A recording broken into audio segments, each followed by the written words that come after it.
Hey everybody, how's it going? Thanks for stopping by. Welcome to our Wednesday night live stream, weekly Wednesday stream for those new to the channel. We do these streams every Wednesday night, going till about 10:30 or so. I did a couple emergency streams earlier in the week to talk about some of the protests we've been seeing, to talk about Donald Trump's very dangerous remarks. But tonight is our weekly live stream. Good to see some people already here. Dan Quarterbine here, Joseph here, Samantha here, liking preemptively. Click like on the stream. It helps to bring people to it. It helps to let people know that this is a happening stream where people are liking what they're seeing. So do click on that like button. I want to talk about a few things tonight, in addition to just taking your questions as per usual. Some big news, tonight. Some big stories, some not so big stories.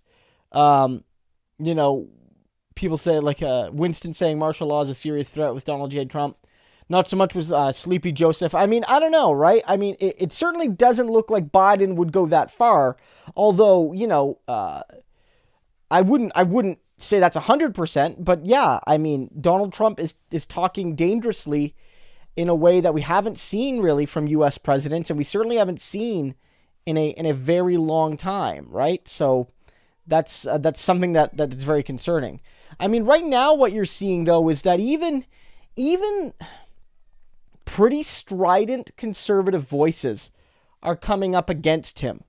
You're seeing, for instance, General James Mattis, right, your former Secretary of Defense. He just put it out. It's a big thing right now where he wrote, I believe in the Atlantic, basically saying that, Donald Trump should be uniting the country, but he is in fact dividing the country. And again, this is going through, Mattis was Trump's Secretary of Defense, widely respected, even if people disagreed with him. He resigned from the position back in 2018 around Syria, but sort of kept his criticism of Trump very quiet. Clearly, he left because he had issues with Trump, but at the end of the day, he sort of kept his cards to his chest.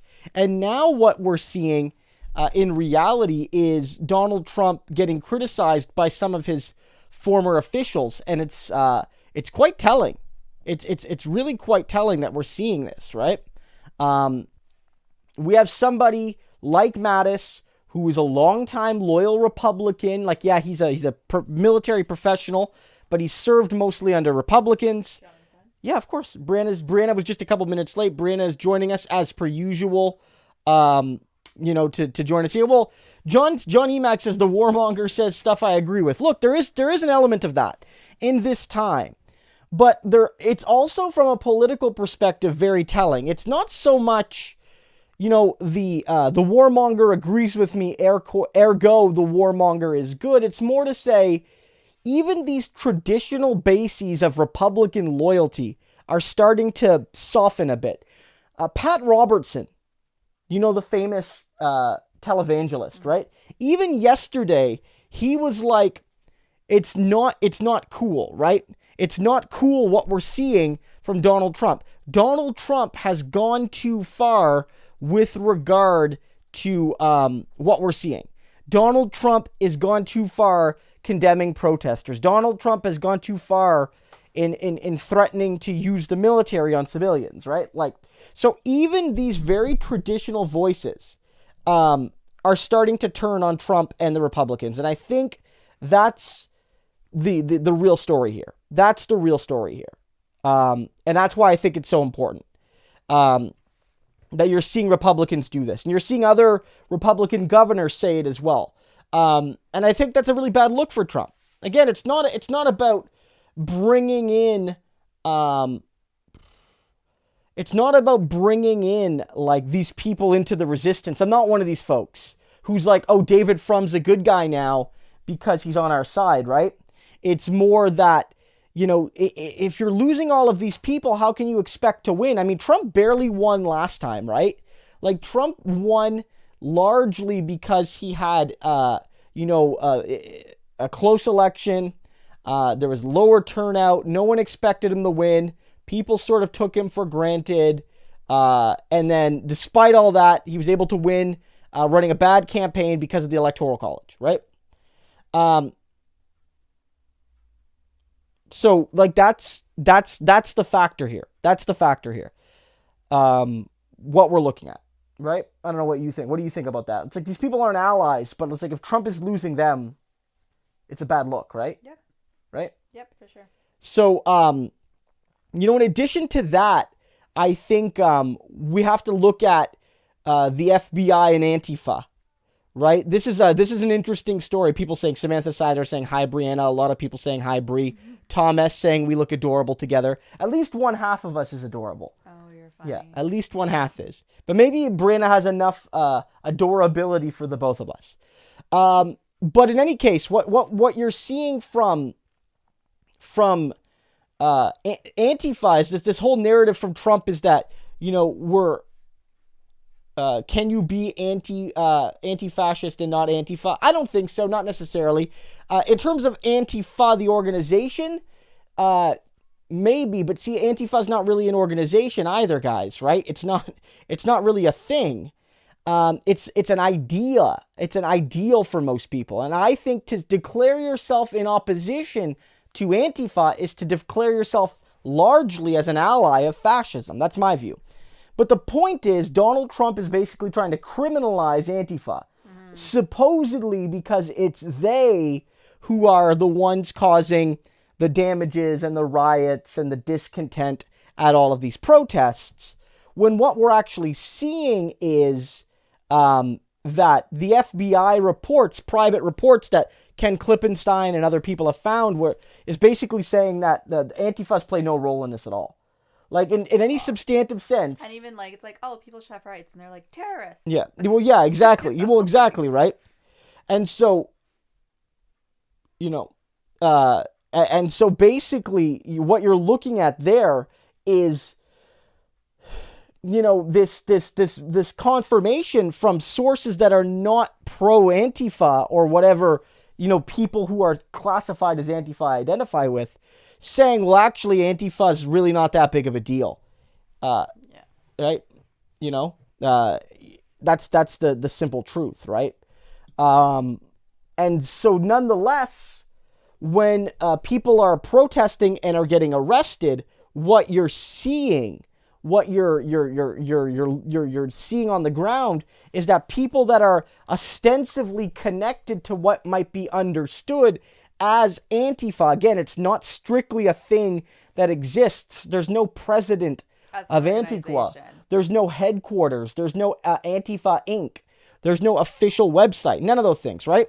That they're still being pulled aside and treated differently than the other protesters, right? Other protesters are getting arrested, and I don't want to downplay that fact or support that fact, but you're seeing this. And it's really interesting because the FBI has admitted that Antifa is not the fault of any of these riots or lootings or the non-peaceful parts of these almost ubiquitously peaceful protests. And again, if there's anybody being systematically violent, it's police.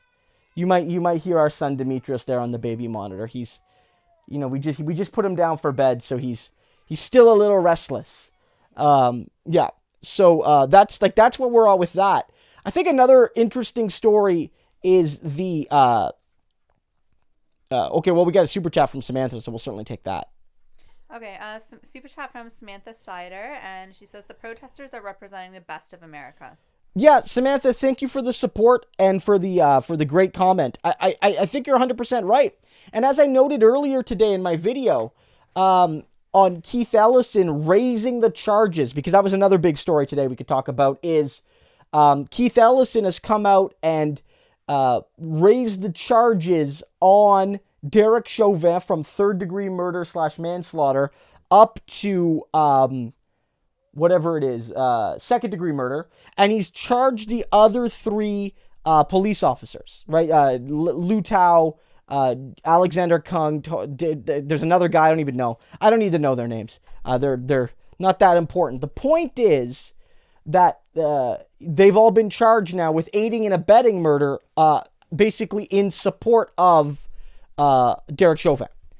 And that's what we're seeing right now.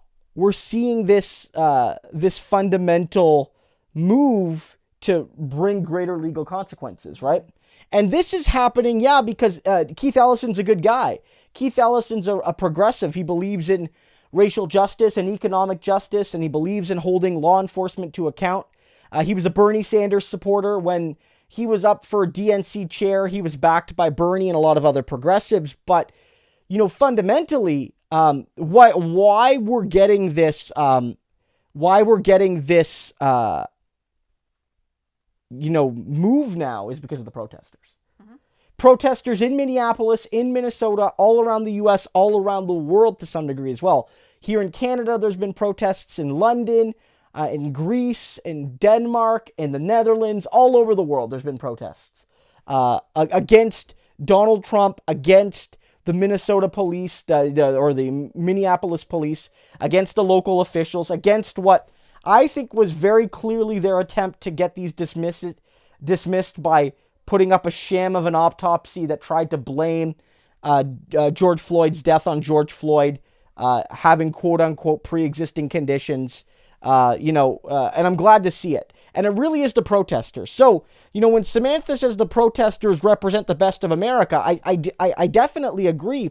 And I agree even further when, you know, you tie it to the fact that, you know, fundamentally, they are the ones, if anyone gets justice for George Floyd, it will be them. It'll be those protesters. The people, again, especially the ones that, you know, started this off in Minnesota, in Minneapolis. But, I mean, I have to say that, you know, protesters all over the world, letting it be known that people were not happy. That it wasn't simply enough to protest. It wasn't simply enough to have them fired. It wasn't simply enough to have one of them charged with a relative slap on the wrist. I know it's still a serious charge, but like compared to what we all saw that he did. And the protesters made it happen. Protesters made that happen. Do you want a question? Yeah, for sure. We'll take some, yeah. So Dan Corbin says, does Justin Trudeau have any spine at all? 21 seconds. And then he said, absolutely nothing. Yeah, basically, for those Americans, and maybe some Canadians, but those Americans who didn't see it, that's another thing I wanted to talk about. Donald Trump is a racist. Donald Trump, if he's not a fascist, he's sliding towards it. Donald Trump has anti-democratic tendencies, to say the least. And our Prime Minister, Justin Trudeau, is too much of a coward to say those simple truths. He hasn't been saying them for years now. He's never condemned Donald Trump's actions with regard to hate. He's never condemned the child prisons by mentioning Donald Trump. He's never said Donald Trump is a racist or Donald Trump's policies are racist. He's never done it. Never. And Trudeau, when he was asked about Trump's comments, the Rose Garden speech, what we're seeing with George Floyd and how Donald Trump, if anything, is pouring kerosene on it rather than trying to de-escalate, Trudeau did this fake, everyone thought it was spontaneous, but he clearly planned it because he knew the question was going to come up.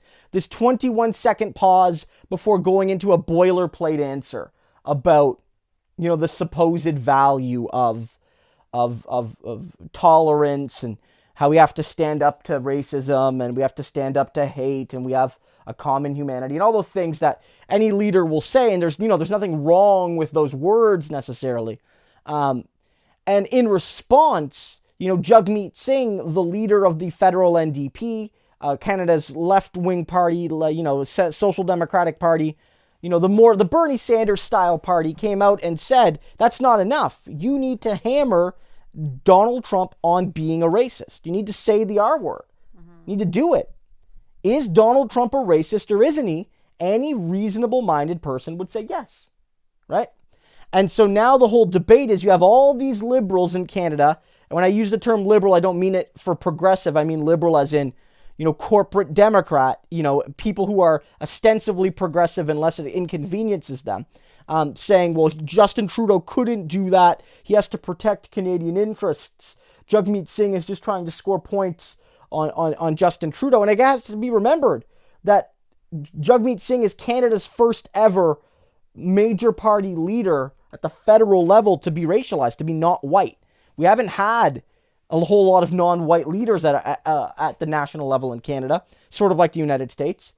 And what he said was very clear, that when I was a child being bullied, there were people that bullied me, but then there were people that just stood by and let the bullying happen. And that's who Justin Trudeau is. He's somebody that will not speak out when the bullies in the room, Donald Trump, mistreat racialized people and minorities, marginalized people. And it's sickening. It's sickening. And Justin Trudeau, he's obviously not watching this. You're a goddamn coward. Call Donald Trump a racist, you coward. And if there's any liberals listening, there's like, oh, he's got to protect our interests. Listen to all these people, because I guarantee you the vast majority of Justin Trudeau supporters, and Brianna knows this, would never skip a chance to quote Martin Luther King or Nelson Mandela or these types of folks. But it remembers that Justin Trudeau is the white moderate he warned about, MLK. And when MLK said, I'll remember not the slurs and insults of my enemies, but the silence of my so-called friends, that's Trudeau, and that's the Canadian Liberal Party, and that's everyone that supposedly thinks Canada's interests, quote unquote, mean more than the fundamental goddamn humanity of black people in the United States. So, like, spare me, liberals. I'm very hot about this. And then you got everyone saying that Jugmeat's playing the race card by talking about this. Okay, Samantha Sider says, PM Trudeau would rather wear blackface than confront issues of racial justice. Yeah, certainly. I mean, Trudeau will talk about racial justice. He will. And he talks about it more than other prime ministers in the recent past. That's true. But the fact is that Canada is fundamentally a racist society, and Trudeau has not only not fixed that, but he's actually in some cases perpetuated that and exacerbated that, right? The man has wore blackface no fewer than 3 times. He hasn't told us how many times he's done it. True. We've talked about this in the Canadian election. We talked about this. Trudeau has never said, I've only done it 3 times. And he will not tell us the last time he did it. The photos we have range from the early 90s to the early 2000s. Basically, his teens to his early 30s, basically. He's about my age, scary as it is. He's not just a kid when he did this, right? Basically, he won't tell us the last time he did it. Did he do it after he became a member of parliament in 2006? Maybe yes, maybe no. Maybe not. Did Justin Trudeau do it after he became Liberal Party leader in 2013? Maybe yes, maybe no. We don't know. Did Justin Trudeau do blackface when he was prime minister? We don't know. Maybe yes, maybe no. Did Justin Trudeau do blackface in the run-up to the election he got caught doing historical blackface in? We don't know. Maybe yes, maybe no. All I can assume is the man hasn't actually learned because he won't tell us how many times he's done it. And he's just sorry he got caught. Right? I don't know. I don't know what to tell you. Man is a blackface aficionado, and all these white liberals in Canada are fawning over him for telling a man of color that it's just not realistic to speak about racism when it comes from the United States. A sickening society we live in. I'll be honest, Canada might be more lost on racial issues than the United States. The impact, like, we don't have as many George Floyds in Canada, but in terms of a society unwilling to wrestle with the fact that, like, most of us are racist, Canada's more lost than the United States. More lost, 100%. 100%. 100%. And they don't think they're racist. Okay. Let's get another question. Oh, we got a super chat. Oh, from Jason. Oh, well, let me reload it here. Ray Jean says, is Justin Trudeau doing blackface right now? Who knows? I mean, look, part of me's being a little facetious there. Odds are he probably didn't do it after that point. But the background to the story, we'll get to the super chat, was that Justin Trudeau, the first one, the one that was published by Time Magazine of all sources, had the one of him dressed in brownface as apparently he was doing Aladdin. But in any case, he did it, and then he said, I never did it any other times. And then it actually came out that about 10 years before that, they found the photos and video of him in blackface, doing with the banana shorts and the ripped pants, making an open analogy to a enslaved black person, doing a much more offensive version of it. Samantha Sider says, I would put all the money I have down on Trudeau dressing up as Obama. Yeah. Yeah. Yeah. Okay, super chat. Yeah, for sure. Gonna get to that. Yeah. Yeah. Okay. So Jason Fu says, and thank you for the support, Jason. Thank you, Jason. Says, Christo, do you think Biden will win as the poll now strongly suggests? And who do you think his VP will be? I think Joe will resign after winning. Therefore, his VP pick is vital. That's an interesting story. Yeah, there's a lot to go there. That's a lot to go on. So answer the first one first. Yeah, so we'll go through all of these. So right now, the polls do look very good for Biden. A few weeks ago, they still looked good, but there was caution because people were saying, hey, yeah, Biden's doing good in the polls. There's no denying it. But in some of the metrics, he was actually behind where Hillary was at the same point in 2016. So everyone said, sure, he's doing good, fine, but so is Hillary. And so slow your roll. Now, a lot of the analyses I'm seeing is that Joe Biden is actually doing very well, and that Joe Biden is in a very strong position. And in fact, I read a piece, I can't remember where it's from, but it was from a major news source or polling website, like a 538 type thing. So it's not perfect, but it's credible, saying there has never been a better positioned challenger to an incumbent in modern polling history. I don't know how far back that goes, but let's assume that's the Second World War or the 1960s or something. Basically, in modern American history, nobody has been in a better position to defeat a one-term president. Because it's really hard, right? Like, George Bush Sr. lost after one term. Jimmy Carter lost after one term. But I'm trying to remember the next president before that lost after one term. I think Gerald Ford didn't seek a second term because he was, after Nixon. Mm-hmm. But most presidents win, like, both elections, historically. And so he's in a great position. And if things hold right now, if these polls are accurate, then yeah, Biden's going to win, and he's going to win big. He's going to win massive. Now, the question is, are these polls going to hold? And I'm not so sure. But I also think that in spite of everything, Biden might win. He doesn't deserve to win. He's an awful candidate with awful records and awful personal history with scandal. Policies that don't reflect the will of his own party or even independents in some cases. Basically says, I'll shoot you in the leg instead of the heart. And that's his response to police overreach. But Trump is worse. And this isn't me. Again, this channel, for those who are new, this isn't like a vote blue no matter who channel. I'm never going to shame you into voting for Biden if you don't want to, if you want to vote third party or you can't because of Tara Reid or whatever reason. But like objectively, Trump is at least a little bit worse on almost every issue. And in some cases, he's quite a bit worse. So like Trump is doing such a bad job. The economy is suffering.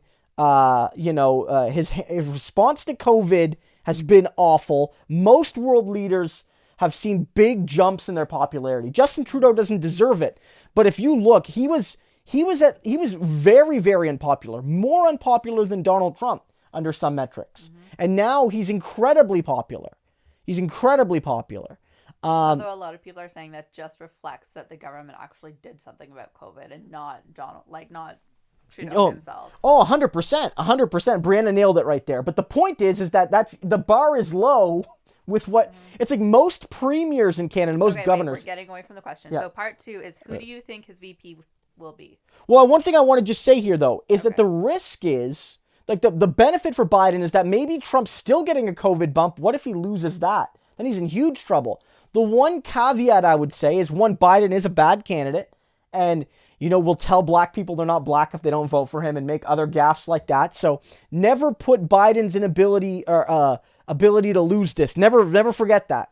But the one real actual concern a lot of people have is, what if the economy reopens in September or August? And then all of a sudden, 10 million people get a job in a month. Unemployment gets cut in half. The stock market skyrockets even more.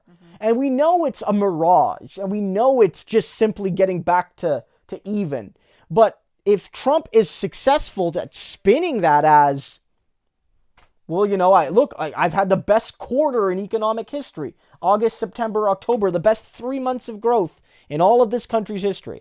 Could that put him in trouble? I don't know. In terms of his VP, you know, a couple weeks ago, I would have said the front runner is Amy Klobuchar. And I still think she's being considered. But I wonder if because of the Biden "you ain't black" gaffe, because of the fact that Amy Klobuchar played at least an indirect role in what we're seeing in Minnesota, because she never held police to account when it came to when it came to their violence against citizens of the state, especially minorities. And when you add to the fact that this moment has sort of become deeply, inextricably linked to racial justice, I think like Kamala Harris, who wasn't like an underdog, I think she was one of the favorites. I think she's now the strong favorite.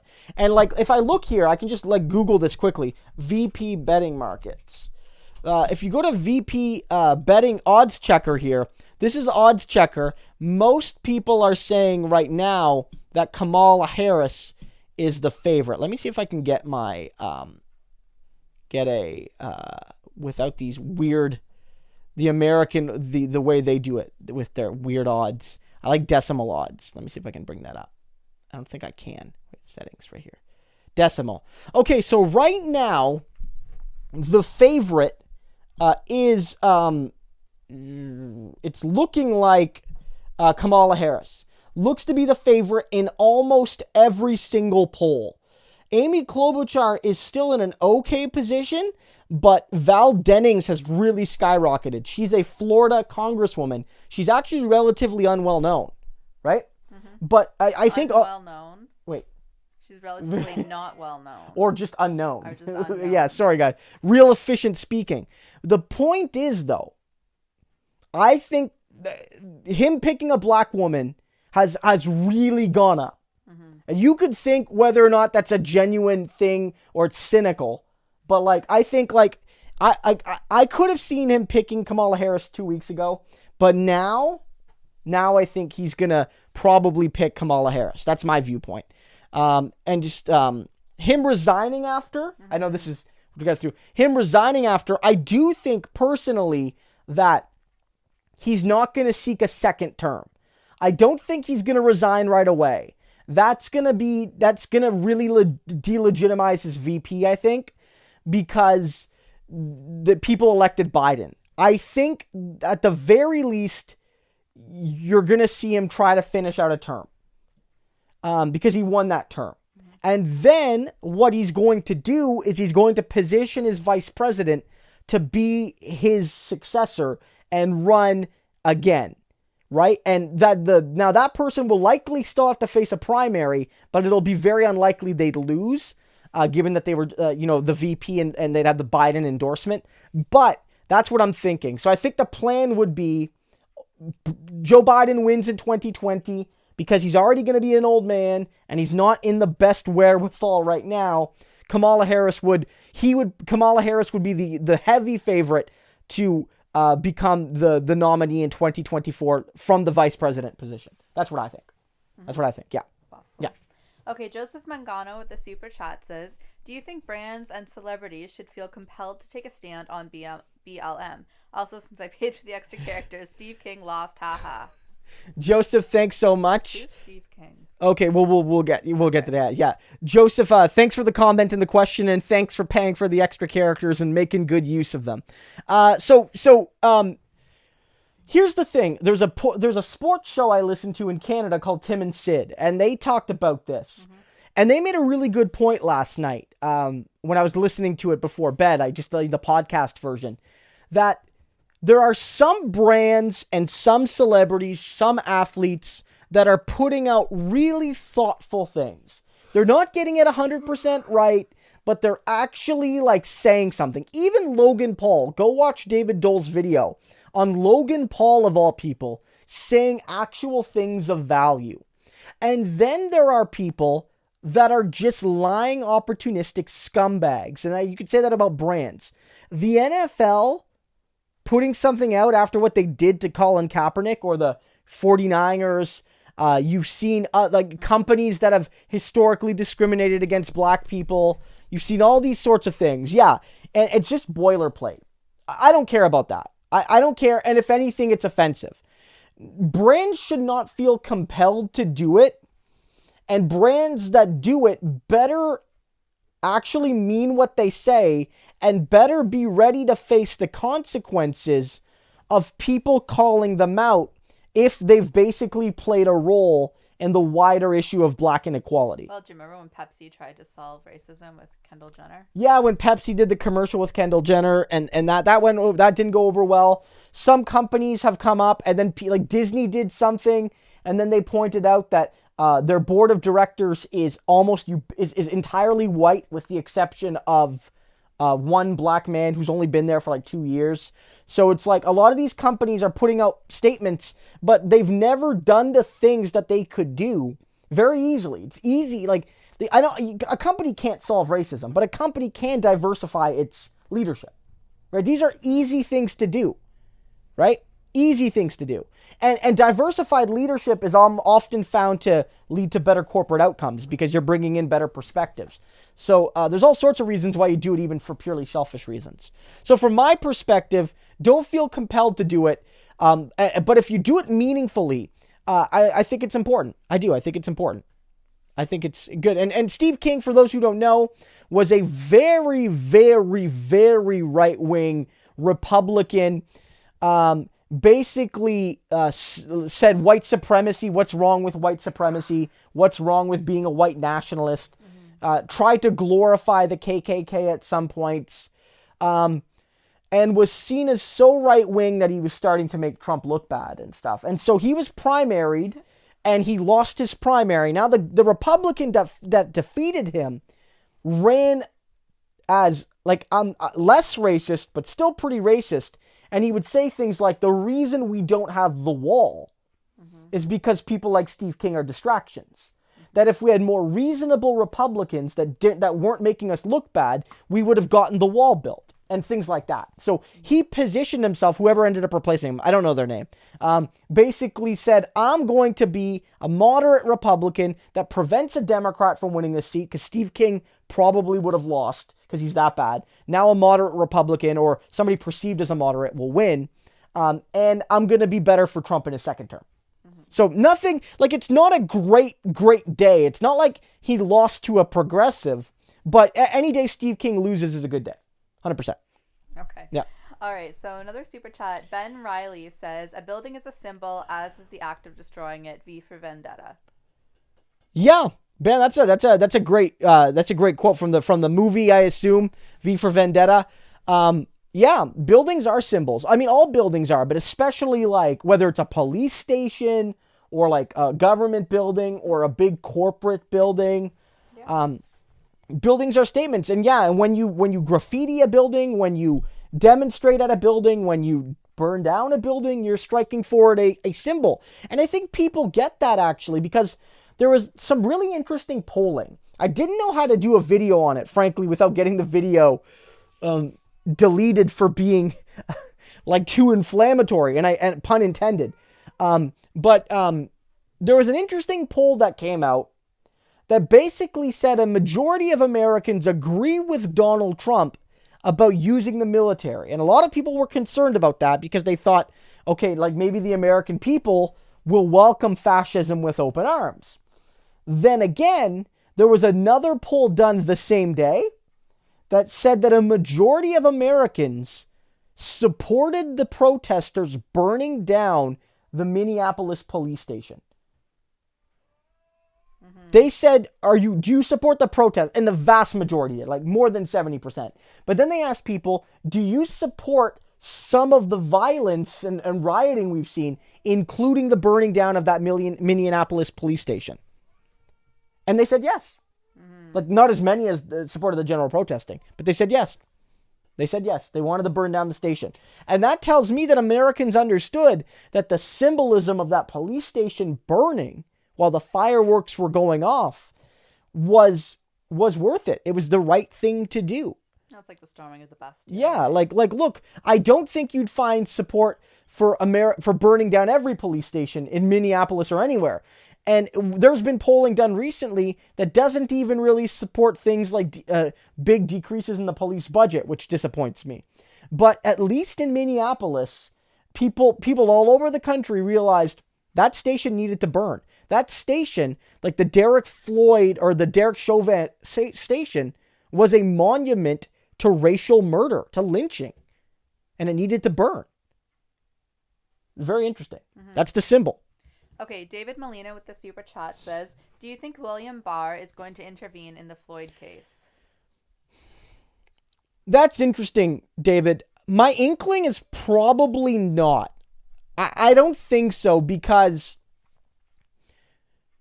I think, because even Trump, who is often wants to side with police officers and with white nationalists and things like that, calling them very fine people and things of that manner, he has said, we all support protesting peacefully for George Floyd. So I think even Republicans know that what we saw, basically, what, if you were unfortunate enough to watch the video, was a snuff film.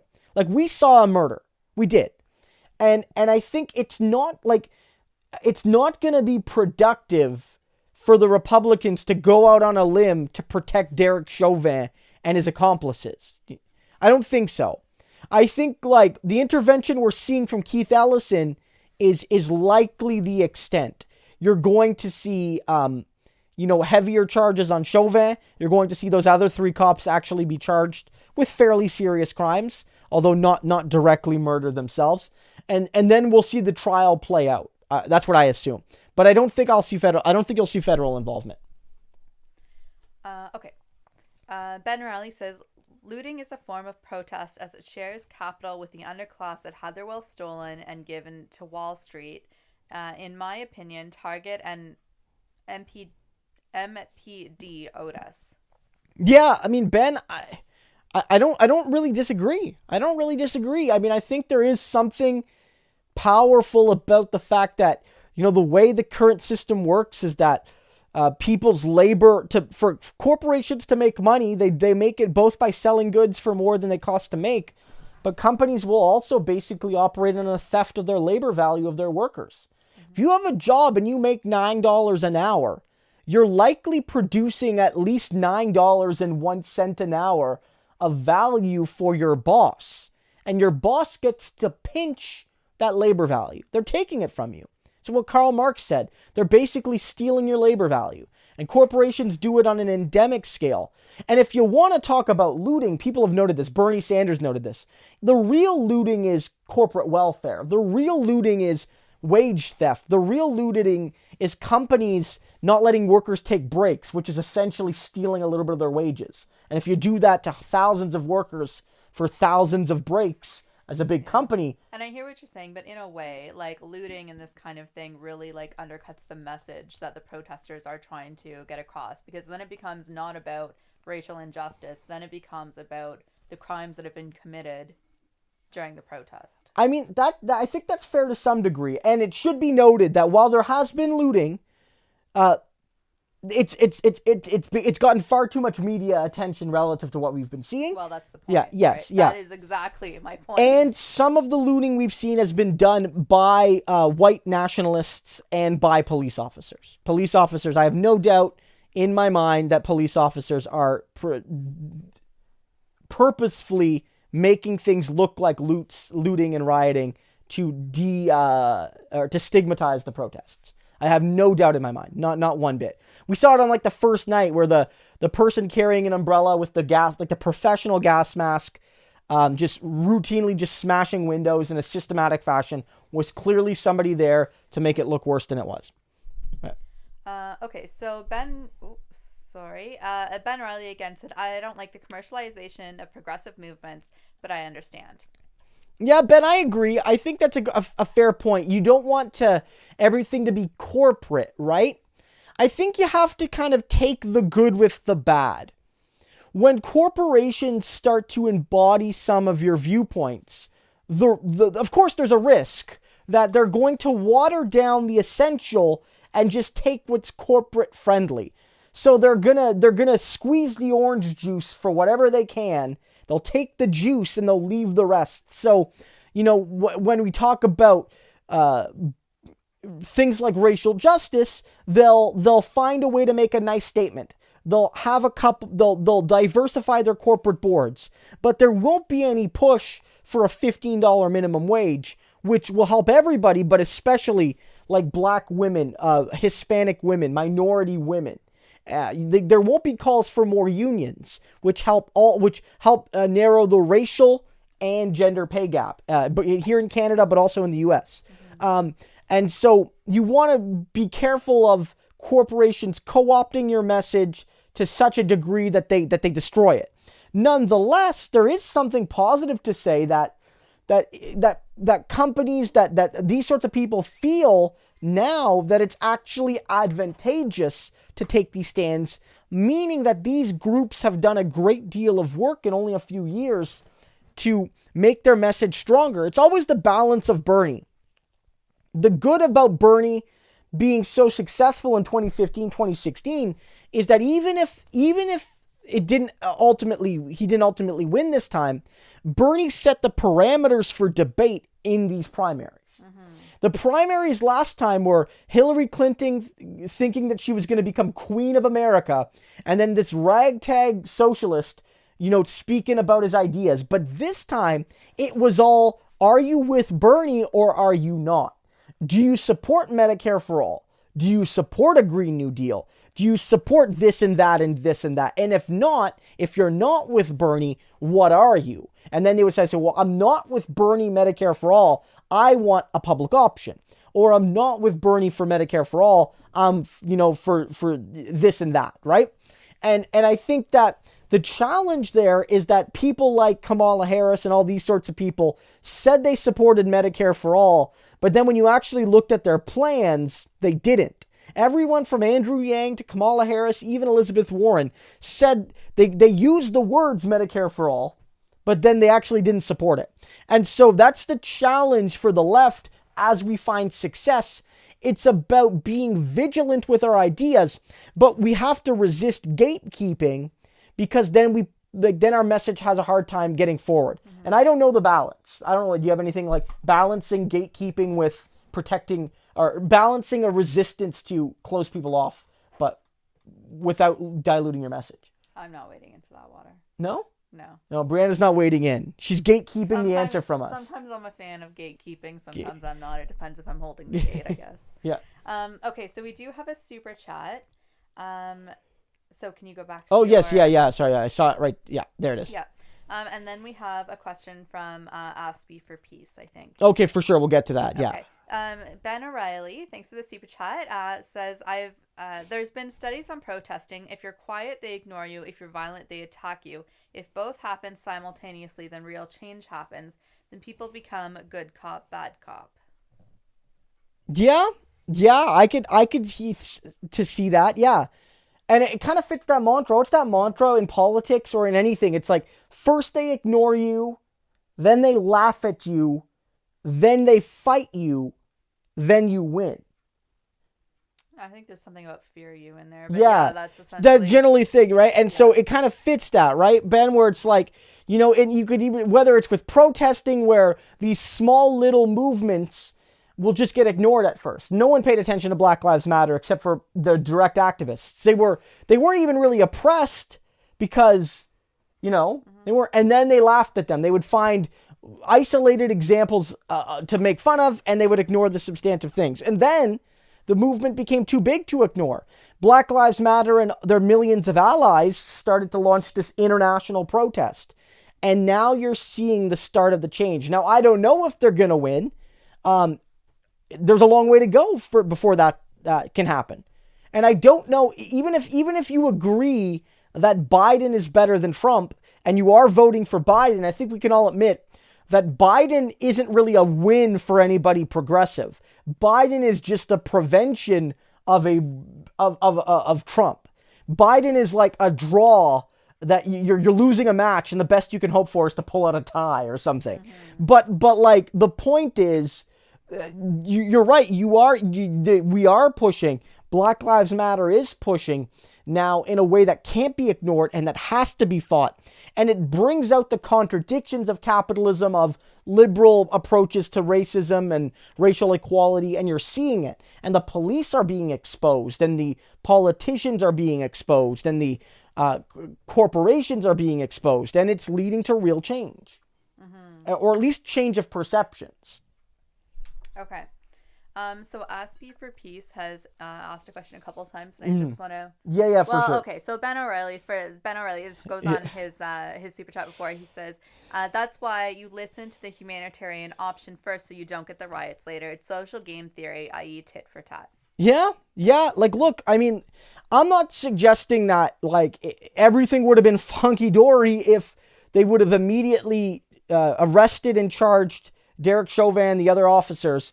But it certainly would have nipped this in the bud at least a little bit, and some people have been noting, it's like, look, Bernie Sanders offered you peaceful revolution. Now it's time to try a more direct tactic. And I think this has been showing that the traditional, like, purely peaceful, purely bureaucratic approach isn't going to work. That even if you're one of these people that's like, I'm going to vote Democrat to stop the Republicans because it's the harm reduction and strategic. However much I don't like it, that's the game of politics. Well, we have to recognize, and I've noted this in my other emergency streams, and I know that in my video today, Minneapolis is a Democrat mayor. The state, I believe, is a Democratic governor. Its senators are both Democrats. Majority of the Congress people it sends to Washington are Democrats. There's a simple fact of the matter, right? Like, they vote the right way in Minnesota for much more than most states. And this still happened to George Floyd, right? And the Minnesota police, the Minneapolis police department is one of the worst when it comes to disparities in race.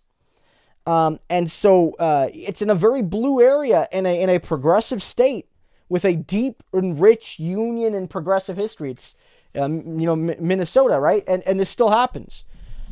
So I think this was inevitable. If it wasn't going to be for George Floyd, it would have been for somebody else. But you're right. Like, people have tried peaceful protesting and have tried purely electoral politics, and it hasn't worked for them. Hasn't worked. Yeah, so let's get to Aspie for Peace's question, because I know Aspie for Peace wrote a couple of times and basically said that they live in Kingston, they're on disability, and their parents would like them to get a part-time job, and they're wondering whether or not it's safe in the pandemic. And maybe like you can answer, but I would like to answer the way that I would advise one of my members if they were considering returning to work for while they were on long-term sick leave or something like that. And I would ask, are you well enough to work? Right? If you're well enough to work and it would add to your life, then you should go out and seek some meaningful employment after the pandemic is over. What would you say? Yeah, I mean, well, in terms of like, neither Bree nor myself are medical doctors. Or lawyers. I'm a real doctor, not a medical doctor, as I always say. And neither of us are public health specialists. No. So in terms of like whether it's safe or not during that, we are expressly not qualified to answer that part of the question. Now, in terms of Brianna said, do you feel safe? That's something that you have to think about. You could also look at certain general things, like certain jobs might be safe. Maybe there's a job you can do part-time from home. Maybe there's a job that allows you to be socially distant at work. In Kingston, we are very fortunate that we've had very, very, very few cases overall, and especially in the last month or so. So maybe it is safe, but again, we're not medical professionals and public health experts. And it's like, whether it's But if you're on disability, the question has to be asked: are you well enough to work? Are you well enough to work physically, mentally, emotionally? Will it add to your life, or will you feel completely drained by it? And it's like, is it a purely financial question? Is it also a social thing? So there are potential benefits. It's like more money in your pocket, but also an opportunity to meet friends, an opportunity to make new connections. I mean, these are things you have to consider, right, over the short and longer term. I mean, we can always, follow up with us in future or live chats and live streams, because we could talk about it more, but that's something to look at. I mean, in general, if you're talking about job safety, any job that's public facing, like if you go work at a restaurant where you're dealing with customers, or has you in close contact with coworkers, will by definition be less safe than a job that allows you to, say, work in a cubicle at an office where maybe the only time you're passing people is when you're coming in and out of the office. Especially if you could walk to work, or you have your own vehicle, or you have your own personal means of transportation, that you don't have to get in a cab or a bus. You can bike or something. Those are the things that put you at risk. Okay, you have 2 super chats that just came in. Yeah. And I am probably going to read them and then go to bed. For sure. Okay, Ben O'Reilly says, remember Catwoman? You think this can last? There's a storm coming, Mr. Wayne. I don't remember that specific reference, Ben, but I do think the recent move in the Batman series over the recent movies has been to almost say like the reason why Gotham City is the way it is like systemic mass inequality, right? Like that's the reason. That's the whole setup of the Joker movie. Like, you know what I mean? The reason the movie ends with the origin of Batman, in a sense, because of inequality, because of disenchantment with the status quo.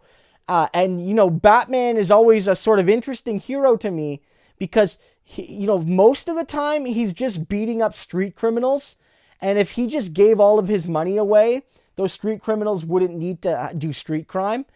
So, I get like that show because like there are supervillains. Like there's the Joker, the Catwoman, Mr. Freeze, the Penguin, and all that are not motivated by, in a direct sense. Like the Joker in the movie is different than the Joker in the universe. Like they're not motivated by day-to-day socioeconomic concerns, but like, he beats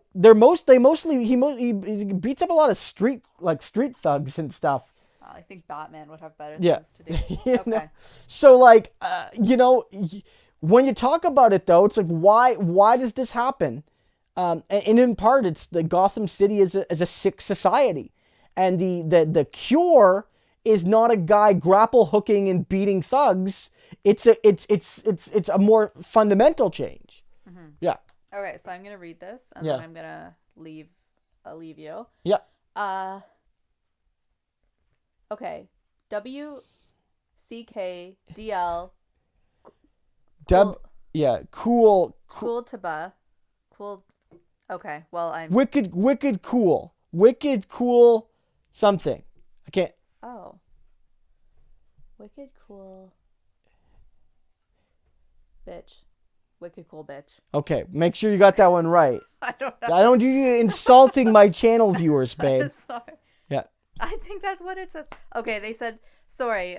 Thank you for the super chat. I'm sorry that I did not pronounce your name right. Consider it, your initiation into our community. Says, please discuss your thoughts on defunding police departments. And then I'm gonna. Yeah, if you can give me some water, that'd be great. Thank you, sweetie. Thank you.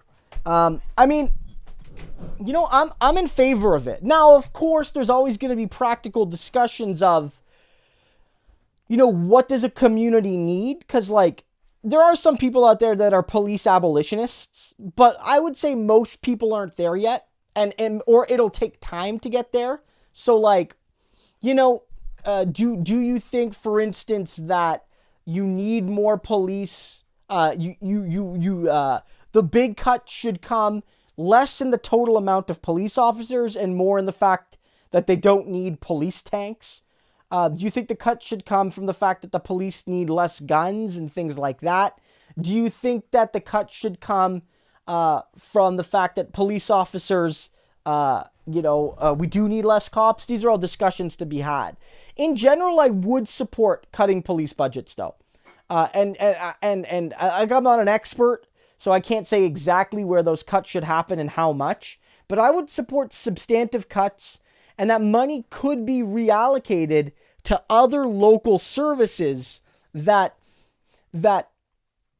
to the extent that crime does exist, to the extent that some crime, a lot of crime is driven out of desperation, that you can address those causes. So for instance, what if you took $1 million from a police department and you gave that money to build public housing? What if you took $1 million from the police department and you gave it to local libraries? What if you took $1 million from the police department and you funded shelters and you funded soup kitchens? What if you took $1 million from a police department and you put it into a child care program? What if you took $1 million from a police department and you built after school programs for children, at-risk children? Any one of these sorts of things. Like, you know what I mean? Like there's no like these sorts of social spending, which again, if you do believe that a good chunk of the crime is caused by the fact that people are desperate, people don't have direction, people don't have opportunities, people don't have hope, then you could say, hey, we're gonna spend $1 million less on cops, but then we're actually not gonna need those police officers as much anymore because we've actually spent the money needed. The money's now been spent to service people that to service the community, and like now those children that would have been at risk of crime are now doing great in school and have opportunity and things like that. And I also think that from a purely economic perspective, people have looked at like, okay, you have X amount of dollars as a government, as a society, and you want to spend that on a public spending. You want to spend that. Where do you get the biggest bang for your buck in spin-off? Because when you spend $1, you can get greater value out of that than the dollar you spend if it leads to positive outcomes. And what people have found is that when you spend on healthcare and education, and that could be broadly defined. Healthcare could be everything from hospitals to medication to home visits for seniors, whatever. Anything you can do to spend on healthcare has spin-offs because it creates jobs just like policing, but it also leads to people needing less emergency care. People that live, senior citizens need less of their last years of their life in intensive, very expensive, labor-intensive care. You spend money on childcare and education. Parents can work more, especially young mothers have the ability to work. They generate more income. That generates more economic spin-off. Employers have workers, all of this and all of that. So that's like a long-winded answer, but the point is that there's a lot of ways you can reallocate resources currently for police and then use that money more effectively. And I think the strategy has to be clear. If you poll people right now, most people in Canada and the US are going to have a generally favorable viewpoint of the cops. They might be more likely to say that there's a lot of bad apples, but most people aren't ready for the abolish police discussion. And so when you go after police budgets, what you might say is, this isn't so much anti-police, this is, about better allocating our resources. And we want to create a future in which, we don't need as many police, or, we want to make a future safer for the current police or whatever. You have to be tactical about it.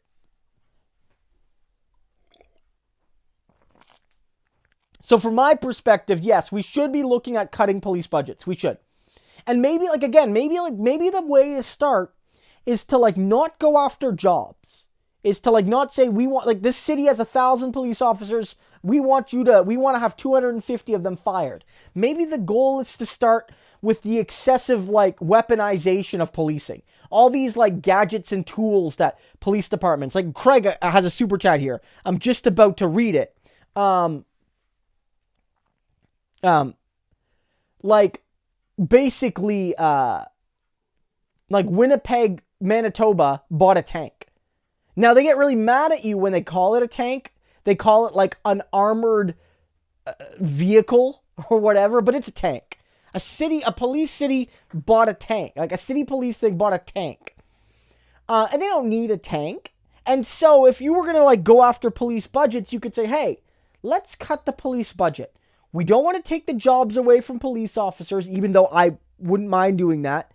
But like, you know, people might be wary about that. But we don't think police officers need tanks. We don't think they need all of these gadgets. You know, police didn't have those things in the 1970s, and they did just fine. They can go back to that. And maybe that's the way to start. Maybe that's the way to start.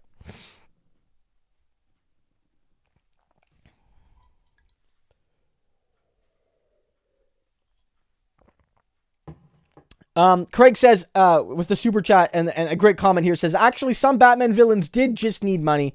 Mr. Freeze was trying to fund medical research and pay for care for his sick wife.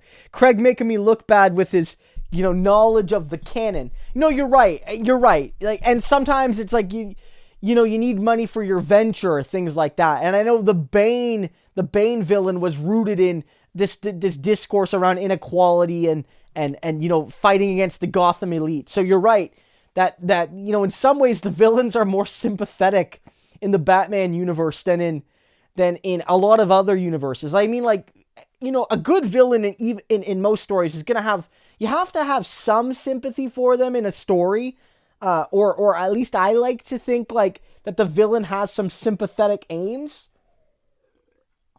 But Batman really does that because, like, Batman himself isn't all that sympathetic, I don't think, compared to other superheroes. Yeah, P. Walker here, Fredericton, where I went to university. I went to UNB for my undergrad, and I'm from Moncton. He says, Fredericton got a tank, 48,000 people in the city. They don't need a tank. Residents were pissed. And I think if you're going to go after policing, that's where you do it to start. You go after police excess. You go after police overspending.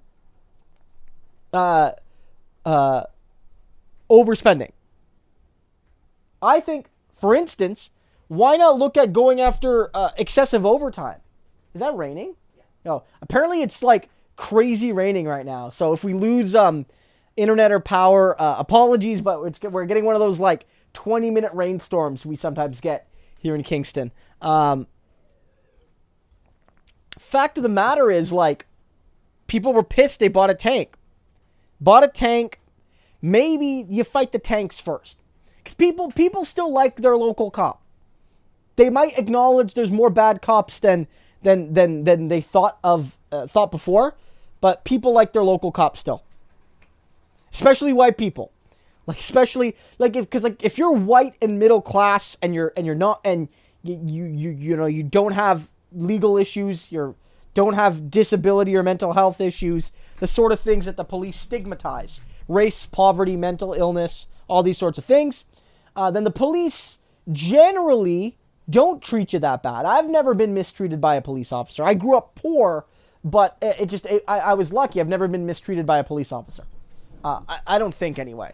But that's because I'm a white guy, and for my adult life at least, I've always been a university student or a grad student, or, you know, my wife and I were homeowners, like things like that. Like, we're not the people police stigmatize.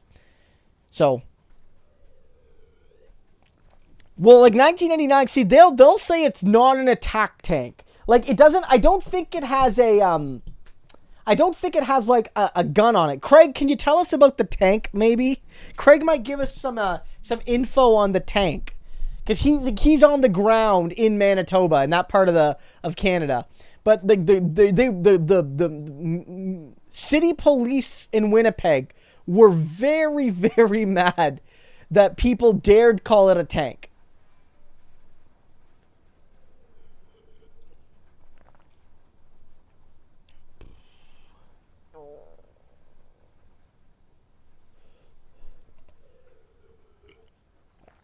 Joseph's right. Joseph Mangano says a lot of Karens like cops. Obviously, that's who they call to help feel safe. There's a lot. Like, look, there are a lot of Amy Coopers out there. We've talked about it, right? Like, there are a lot of Amy Coopers.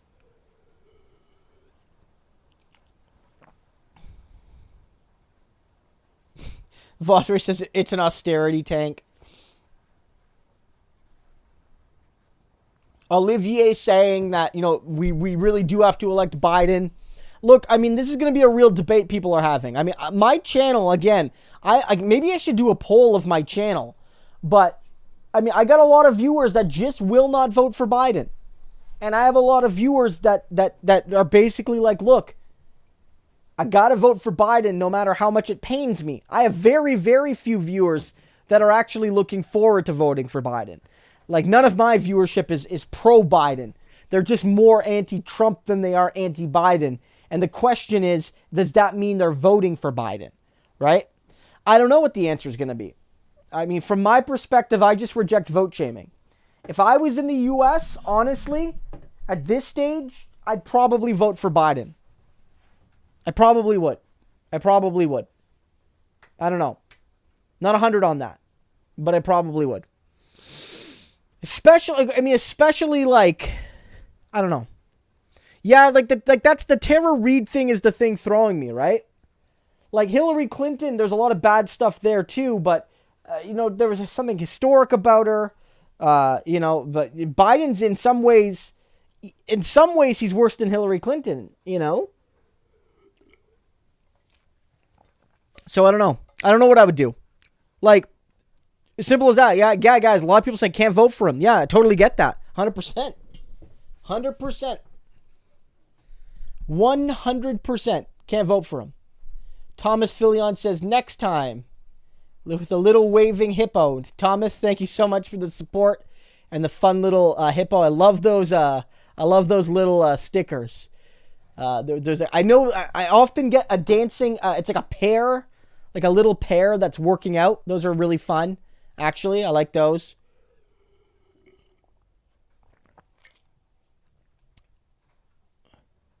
A lot of people, Christopher makes a good point. The creation of modern police in the United States is at least partially connected to slavery, right? Like, I'm not an expert. Like, I do have a PhD in history, but I'm not an expert on American history. I'm an expert on Canadian history. But if you look up police and slavery,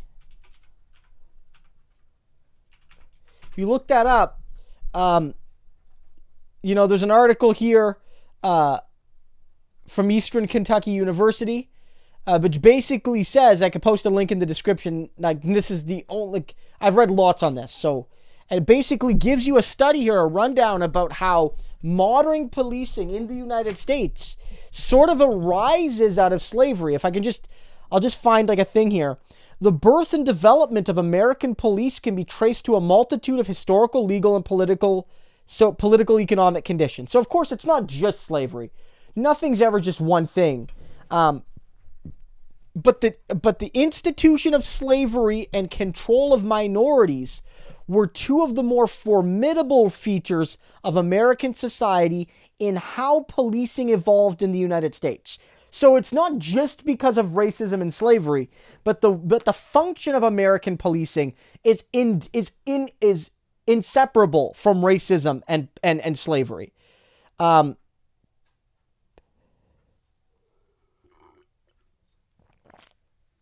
Very, very early police, for instance, were there to stamp down on indigenous people, Native Americans, right? And some early police played a role in recovering and punishing slaves. Basically, they were public slave catchers, right? Like, there were public slave catchers that were playing a role in this time frame. And so, in a lot of ways, what you're seeing, what you're hearing of policing and its history is racist. Like Eileen says, in a sense, right? I know you're being a little bit glib here, but slave hunters were cops 101.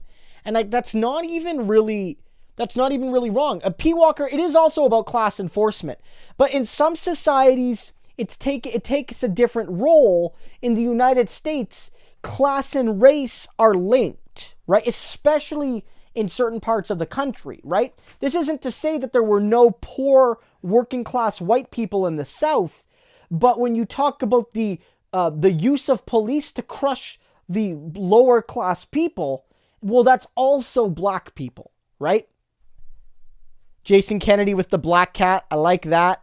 I like that a lot. That's right now, the black, for those who don't know, the black cat represents, in a lot of anarchist circles, anarcho-syndicalist circles, the IWW circles, it's sort of, the black cat represents the strike, the militancy. Like a cat can strike at any moment. It could be docile, and then it can strike at a moment's notice. And the black cat represented, and still does, but like, in the old IWW like newspapers and art, the black cat would represent the strike, right? The workers getting what they want.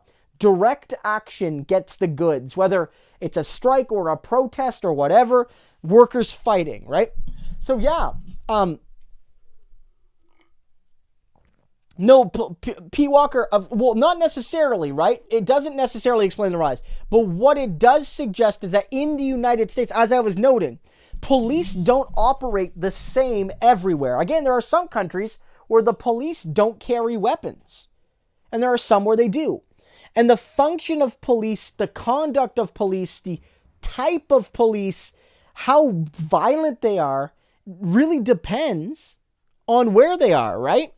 And there's a whole bunch of factors there. And so I think, personally, policing in the United States is different from a lot of European countries because of slavery and racism, right? That's what's happening. Oh, Jason Kennedy, I didn't even know that. I just love cats. Jason, are you serious? I don't know if you're trolling me right now, but no, but that's great. If you look it up here, let me bring up a link here. IWW black cat. If you look here, the black cat, right here. Here's a thing here. Explains to you here. The black cat. I'll put a link in the description. Let me bring this up. So I know this is a little awkward, but it's where my recording studio is. But I think I like sharing little tidbits with you guys too. If you guys like this sort of thing where I talk about little tidbits from history and whatnot. But here you have like the tabby. It's the black cat. Sometimes it's called the sabo tabby for sabotage maybe. It says here, traditionally drawn as an angry, claws bared, arched back, and brushy tail. Has long been one of the symbols of the IWW. It says, although the cat has a general association with the IWW, its original purpose was as a code or symbol for direct action, specifically sabotage. Indeed, the cat may have been chosen due to the convenient wordplay, sabo-tabby, but that's not necessarily the case today. So it means that workers doing whatever they can as direct action, right? So, the direct action getting the goods, the black cat striking, the wild cat. And so, wherever you see that. Vaudre asks, how's Smokey? Smokey's really good. I know last live stream he was laying right here, but tonight he's chilling somewhere else. I'm not exactly sure where he is. He's probably in the living room somewhere.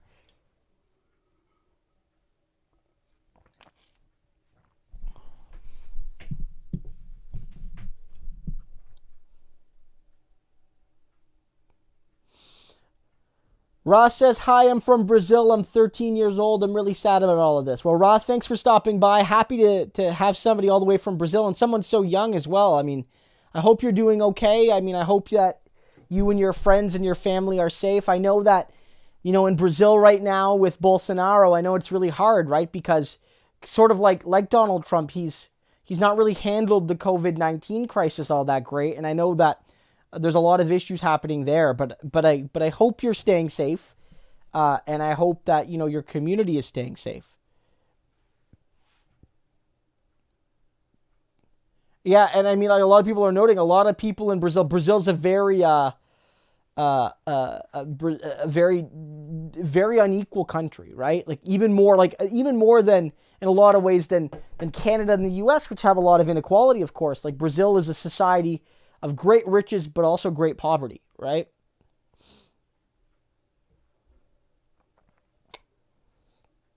Flash says, my sister did not know if anarchism and fascism were the same thing. She seriously did not know. I don't think you could have two things more different. I mean, whether you like anarchism or not, like I don't see myself as an anarchist. Like I see myself more as a democratic socialist. I see the need for something of a state. That's just me. Like I don't hate anarchists. I have allies and comrades who are anarchists, but I can't think of a bigger difference from anarchism and fascism. I can't.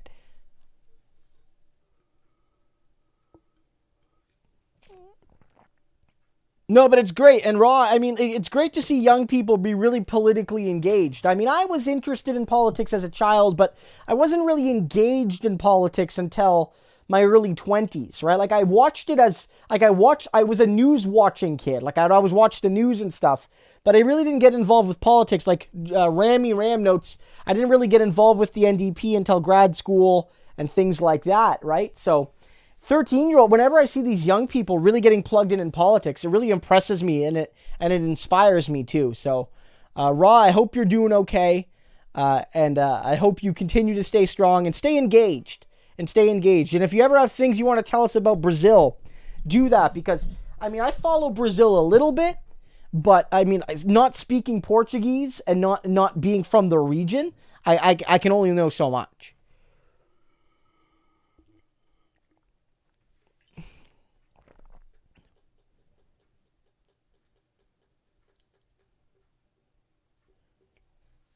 Somebody says fascist anarchist is like a compassionate conservative. Well, there is a certain a fascist anarchist is there's a certain oxymoronic quality. It's sort of like how some like right wingers will call people, like, in the same breath they'll call them Nazis, but also like communists. Like, remember that old Simpsons episode where McBain fights the commie Nazis? Like, there's certain things that are not the same. You might dislike both of them. It doesn't make them the same thing. Yeah, I mean, solidarity with Lula. I know Brazilian politics is messy, but I think Lula was hard done, personally. I think so. And I think that if he would have been allowed to run, he might have beaten Bolsonaro. And then, Brazil's got a lot of issues, right? It's a complex society, but they would be in a much better position with Lula than Bolsonaro.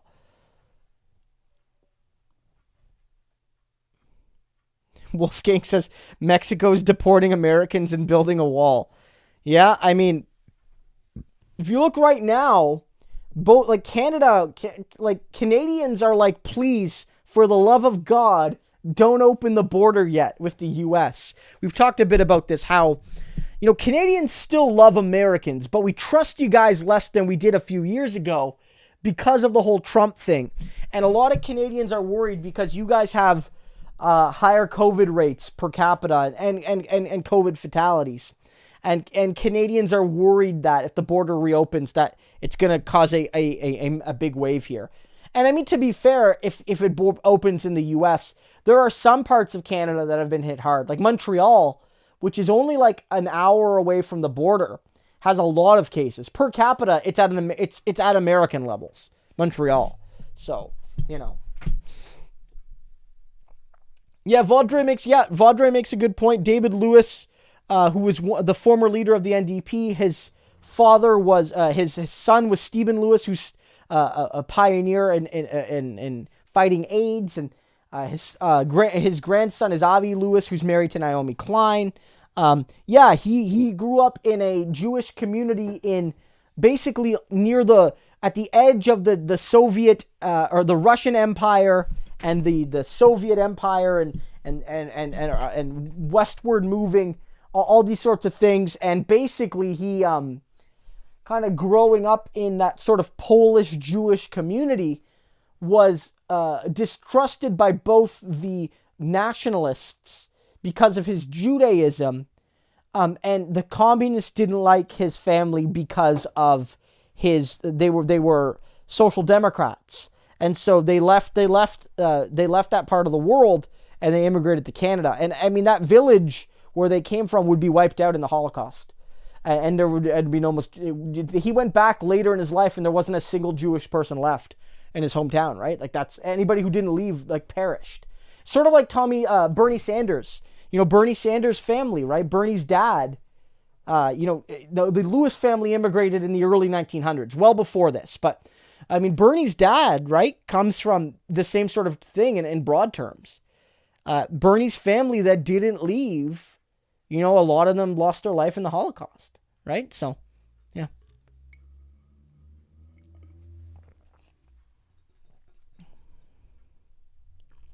Samantha says, which sucks because this potentially disease-ridden American kind of wants to go back to Canada like I did last year.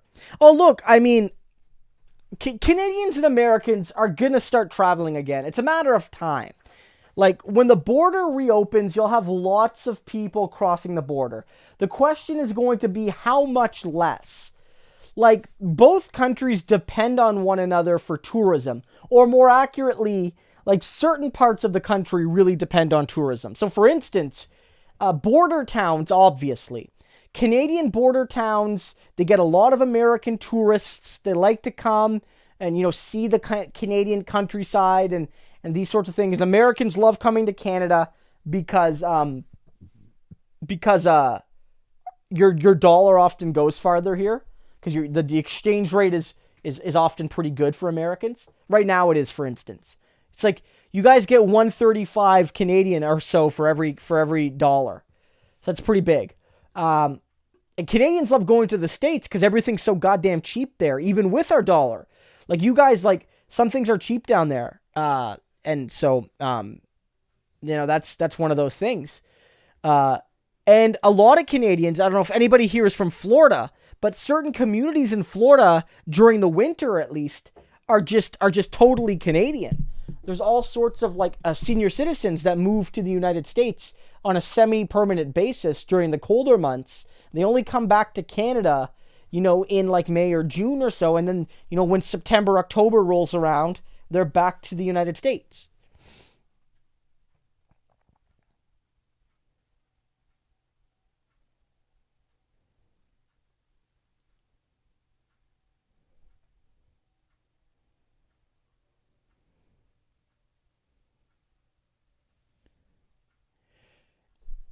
Well, yeah, so if you come here, you have to quarantine for 2 weeks. Well, in Canada, yeah, you do have to quarantine for 2 weeks, but you can't just come over the border right now, right?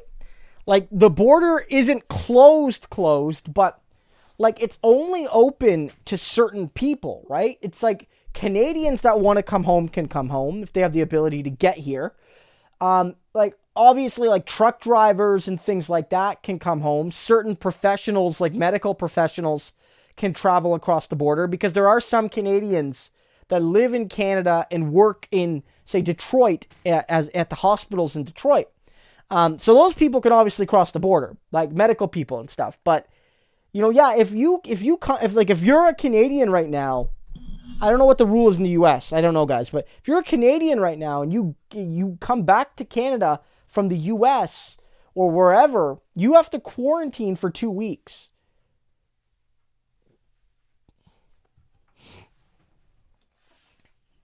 Vaudrey is saying Florida snowbirds probably caused the COVID cases in Quebec. I mean, that might be part of it. Vaudrey. I'm not exactly sure.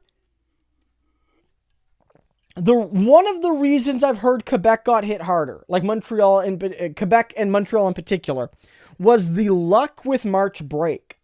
I don't know about in the U.S., but not every province does March break at the same time. Some of them do it a couple weeks earlier or later than the others, right? So it's not like March 7th to 13th for every child in the country gets March break. So if you If your March break was later, as it was for some of the provinces, then you didn't have people out of the country yet for like travel, or even not even out of the country in other parts of Canada. And that's sort of all those people going in and out of airports, in and out of the country, bringing the disease to one another, right? Whereas Quebec was unlucky. Because at the end of the day, they had an early March break. Before a lot of the shutdown started, people had already started traveling.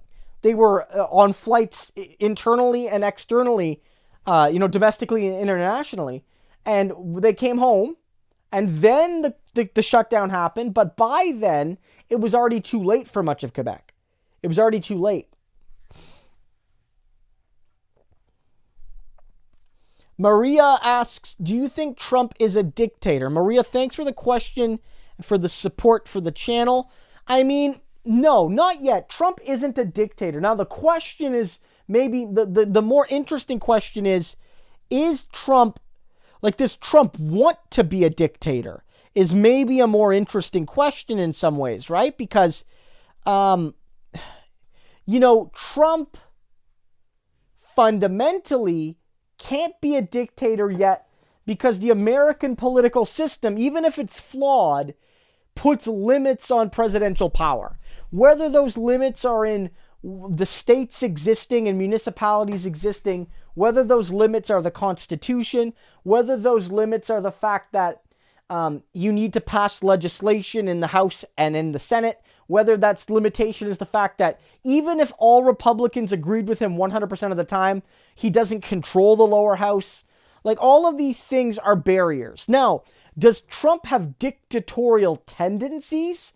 Does he have certain characteristics that remind me of a dictator? Yes, he does. He has certain personality, like, traits that make somebody have the potential to act in a dictatorial manner. And he has tried that, and in some ways maybe he's done that.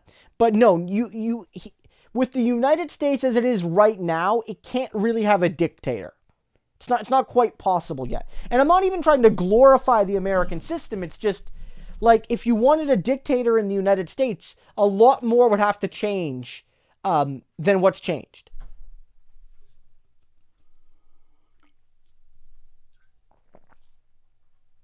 Like, you know what I mean? Like, there's too many like levers.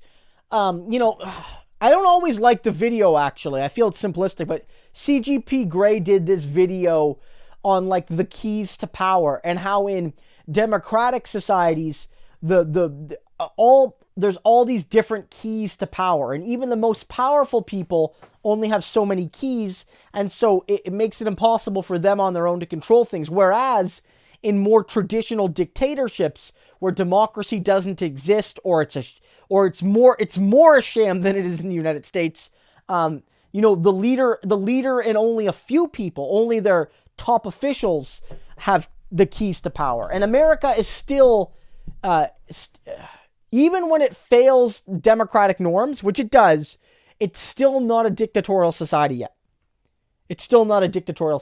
And I think, honestly, if America ever becomes like an anti-democratic society, like, I don't know if it'll have like a Mussolini, Hitler, Franco style leadership. I think it might be more oligarchic.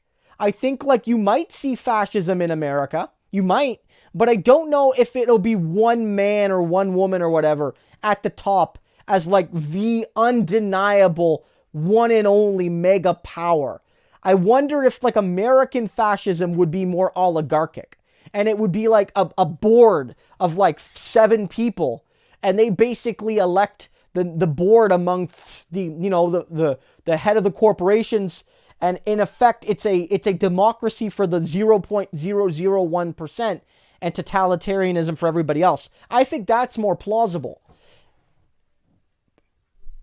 Looper, should there be any billionaires, you're asking me? No, there shouldn't be any billionaires. I don't know what the maximum should be, but it's well below $1 billion. I think that's an obscene amount of wealth that no one can earn. and that the only way you get $1 billion is if you're siphoning wealth produced by others. So I think at some point I would support a 100% wealth tax or a 99.9% wealth tax above wealth of a certain amount. I'm not an expert on what that would be, but I would in general support what you might call a maximum wage. I don't need a society to be 100% equal. I don't think that's necessary. I don't think that's going to be practical. But I think a society should be, there should be no such inequality that can give such fundamental advantages to people and their children that override the principles of equality of opportunity. That one of the things about Canadian society and American society that supposedly makes these societies good, right? That supposedly makes them good, is that they are societies where you have the opportunity to succeed. And that everybody, regardless of their race or religion or socioeconomic status, we all have an equal shot. Now, I know, and all of the 91 people watching this, we know that's bullshit. We know that's bullshit. But that's the founding lie of societies like Canada and the United States. That everyone has an equal opportunity to succeed. That if you succeed, you are good. And if you fail, you deserve to fail because you suck. That's the founding lie of these countries, right? So, if you actually believe that equality of opportunity is a good thing, and that there should be real equality of opportunity, then the only reasonable way to do that is you basically need most largely equal conditions. So when everyone says, I don't believe in equal outcomes, I believe in equal opportunity. Well, here's the thing. You can't have equal opportunity if people have vastly different outcomes. Can't do it. Jeff Bezos, his children, I don't know, does he have kids? I don't know. Whoever he leaves his money to will not have the same opportunity as my son. My son will have more opportunities than people who are racialized. A little girl of a similar socioeconomic background. People whose parents didn't go to university. People whose parents struggle with addiction issues and things like that. Right? So you can't ever necessarily have full equality of opportunity, but if you want to get there, the only way you get there is by basically saying the richest person can't have, more than 5 to 10 times the amount of money as the poorest person does. And then you could say, okay, so you reward people who work hard and do interesting things and important things and things that people respect and value. But that person can't therefore enrich their children to such an extent that their children succeed by default.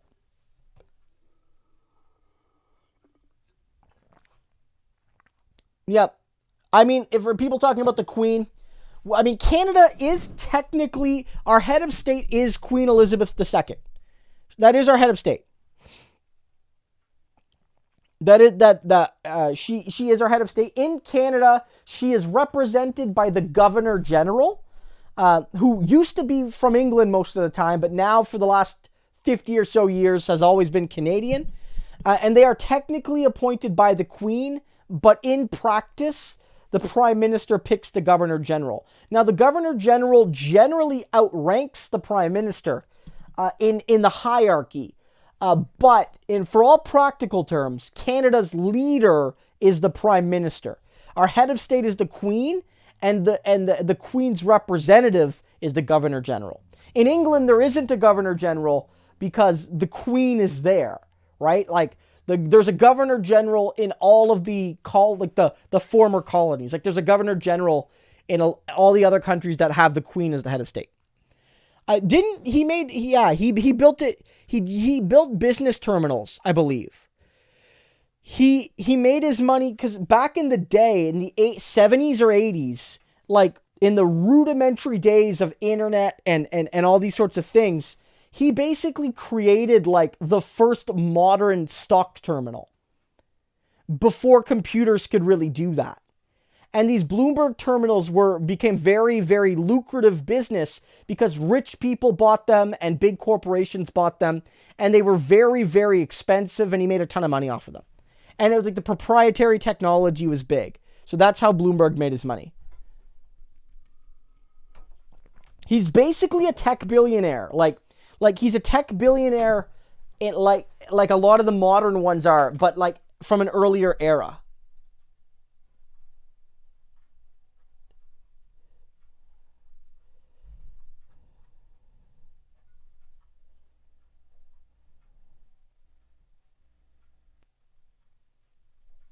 Yeah, that's what P. Walker. Yeah, you're right. Bloomberg was like, if you wanted quick, manipulatable financial data fast, the Bloomberg terminal was the way to do it. Because again, there was a stock ticker, but the Bloomberg terminal was revolutionary in that sense. Yeah. Jason Kennedy says The Crown on Netflix. I've watched a little bit about it. I think we might have watched the first season. Not that I didn't like it. It's just, there's so much to watch. I think one day we'll probably sit down and finish it. Sinistoria saying, contemplating the Queen's death. Yeah, I mean, I think, yeah, the Queen, when the Queen dies, it's going to be crazy. It's going to be crazy. It's going to be the biggest event of the decade, probably. Even if you don't like the Queen, and I'm not a monarchist by any means, at all. But, like, guys, it's going to be wild. It's going to be wild. Like, everything, like, is going to change. Like, do you know how much money is going to change? Every Canadian bill, basically, every Canadian coin has a picture of the Queen on it. And for 67 years, that was easy because she's been queen forever. And so every once in a while, when they put out a new bill, they would update it. She was like a young woman. She was in her 20s when she became queen, and now she's in her 90s, right? So it's different now. But when she dies, they're going to have to throw on Charles or whoever it's going to be on all the money. In Canada, in Australia, in New Zealand, in Jamaica, in Barbuda, in Bermuda, in all these countries, all over the world, right? That's just the money. That's just the money. Jason, I don't think the monarchy is going to fall. I mean, it might, like, some countries might become republics, but like England's not getting rid of its monarchy. I don't see it. And in Canada, it's very difficult to get rid of our monarchy. So for those people who don't know, the way it works in Canada is our constitution can be amended, most things, with the 750 rule. So you guys, I think it's 2/3 of the states, right? Is that what it is? 2/3 of the states need to vote for it. In Canada, you need 7 out of the 10 provinces, so 70%. And those 7 provinces have to represent 50% of the population plus 1 person. But there are certain constitutional amendments which require unanimity. And one of those is the abolition of the monarchy. So if Canada wants to abolish the monarchy, every province, all 10 of them, will have to agree. All 10 provinces' legislatures would have to agree. So that means PEI, which has a population of a medium-sized city, as a whole province, would vote against it, then the rest of Canada would still have a monarch. So, they're not going away.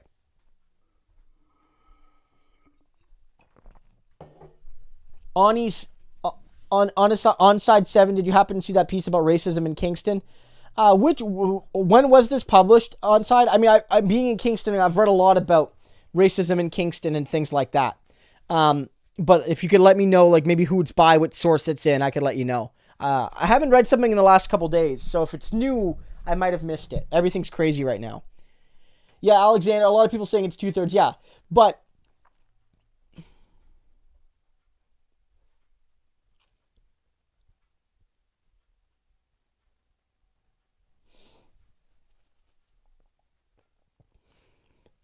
Well, Vaudreuil, I mean, I think like even that's tricky. Reforming the Senate might require the 750. Abolition of the Senate, again, just like abolition of the monarchy, would require 100%. Would require 100%. Would require unanimity from the provinces.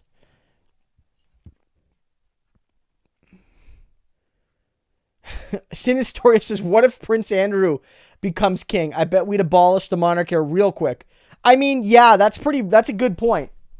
One would think that there's a few barriers to that. Is that he's way down the line now. Like, let me look here at the royal line of succession.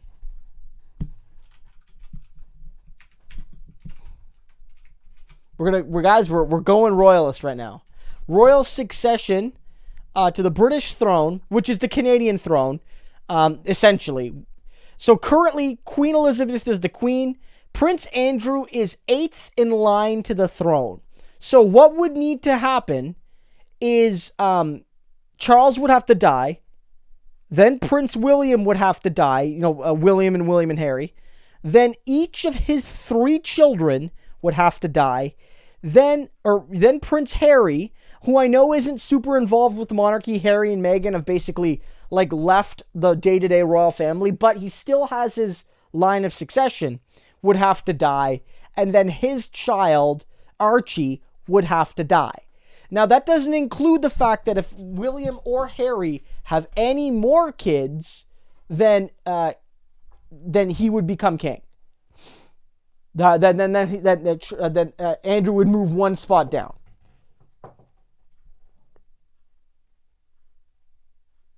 Sorry, Vaudreuil. It's always tricky because I don't know if it's like with the last name, like if it's a French thing. So if it's Vaudreuil or something, I'm always trying to help here. If it was a French name, right? So that's what I was thinking. I wasn't sure. Yeah. The William has 3 kids and Harry has 1.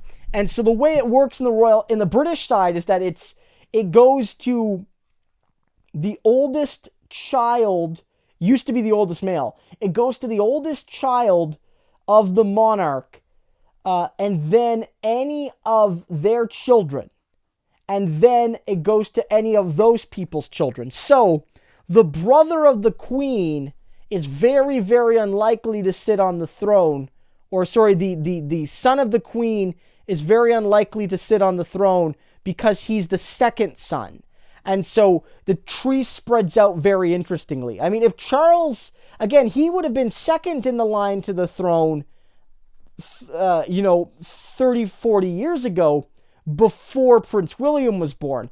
But once Charles had kids and his kids had kids, it pushes his branch way far down. Now, in some cultures, they have they go with the oldest direct relative to the monarch, which means that it would be Charles still, but then after Charles, it would likely be Charles's brother, Andrew.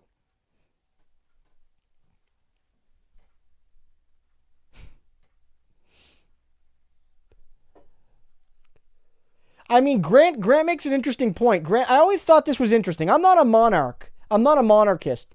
But I would think it's like, why not like make Prince Harry and Meghan the king and queen of Canada if you're going to have a monarch? If you're going to have a monarch, then at least have them live in Canada so that you can get the tourist dollars and you can sell the cheap little souvenirs, and like your monarch's here almost all the time. The queen's only visited Canada like so many times in her whole life, right? Like, let me look. How many times the queen has visited Canada? Canada.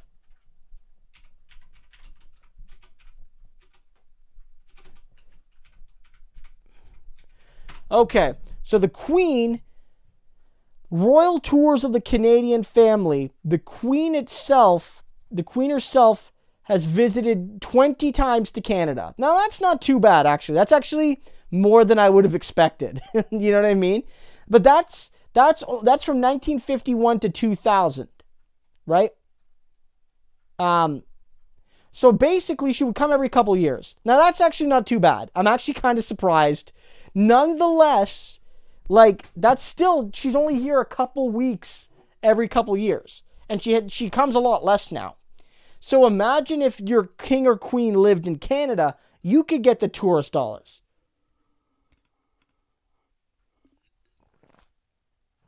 Kinnan Pitcher, can Parliament change the order of succession? Now, this is interesting because technically, she is the Queen of Canada. She's not the Queen here. She's not the Queen of Great Britain. She's the Queen of Canada. But it's the same person. Now, we technically have a different line of succession, right? You know what I mean? The Queen Elizabeth is the Queen of Canada. So if you look it up here, let me see, Queen of Canada. So she's not, so in Canada, she's technically Queen Elizabeth of Canada. Like, so with succession,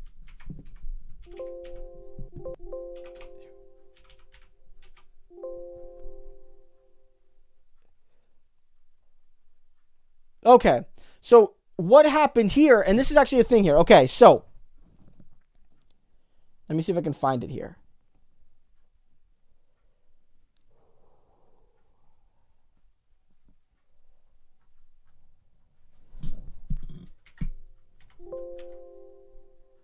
Okay, so Succession to the Throne Act of 2013 was the long time. So it was basically the act when Britain was changing its succession laws, right? So Britain was changing its succession laws. So guys, just quickly, the green name. People with the names of colored names are members of the channel. It's sort of like Patreon here for YouTube. If you want to support the channel by donating as little as $1 a month, basically, it gives you a little name notification there, which helps me to see my members. And if they have a blue name, they are also a moderator, helping to keep things clear. And if they have the little badge you see, that indicates how long they've been a member. So the greener badges are for less time. The yellow, and eventually you get the colors like red, are people who have been channel members for many, many months. Yeah, it's sort of like a patron for the channel, but it only works here on YouTube. But I do have a list of patrons I put at the end of all my videos, and that includes YouTube patrons and Patreon patrons. So basically, in 2013, Canada had to change its succession laws like England. Because if you guys remember, the United Kingdom wanted to make it so that the heir was not automatically the firstborn son, but the firstborn child, right?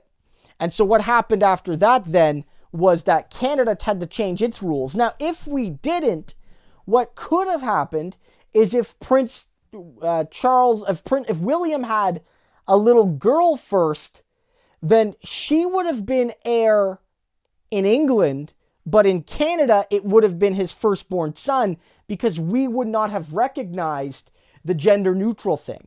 So you could have had a case, if we didn't update our succession, that the Queen of Canada and the king and queen of Canada would be different than the king and queen of England. But that didn't happen. Raw Material says, Christo, I'm wondering what implication will Trump's law against Twitter will have for Canadian internet users and really around the world. I mean, at this point, I don't know if Trump's Twitter move is going to have any sort of effect. I mean, in terms of legal issues, I don't think it will have any effect on Canadians. I think the bigger effect will be if if he does cause a disruption to social media, it will change how Canadians interact. Because if Twitter has to change how it fundamentally operates because of U.S. law, and again, I'm skeptical they will, but let's say they do, then it will affect Canadians. Because if Twitter has to fundamentally change, they're probably not just going to make that change for the United States, right? And because, again, a lot of us consume American news and consume American culture, it will ultimately have an effect on us.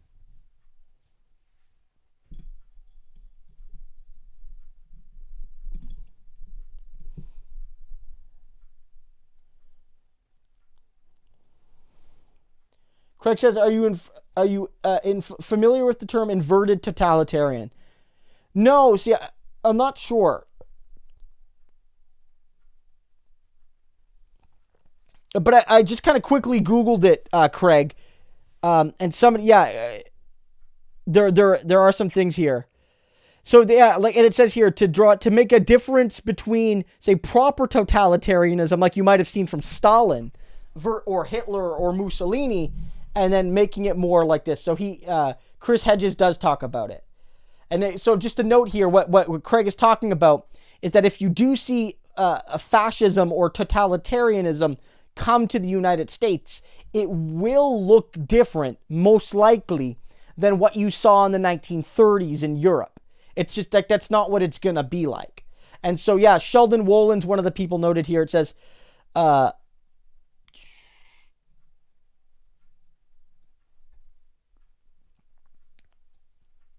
so here's some things some comparisons it gives.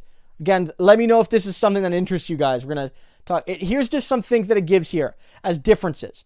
Revolution, while the classical totalitarian regimes overthrew the established system, inverted totalitarianism exploits the legal and political constraints of the established democratic system and uses them to defeat their original purpose.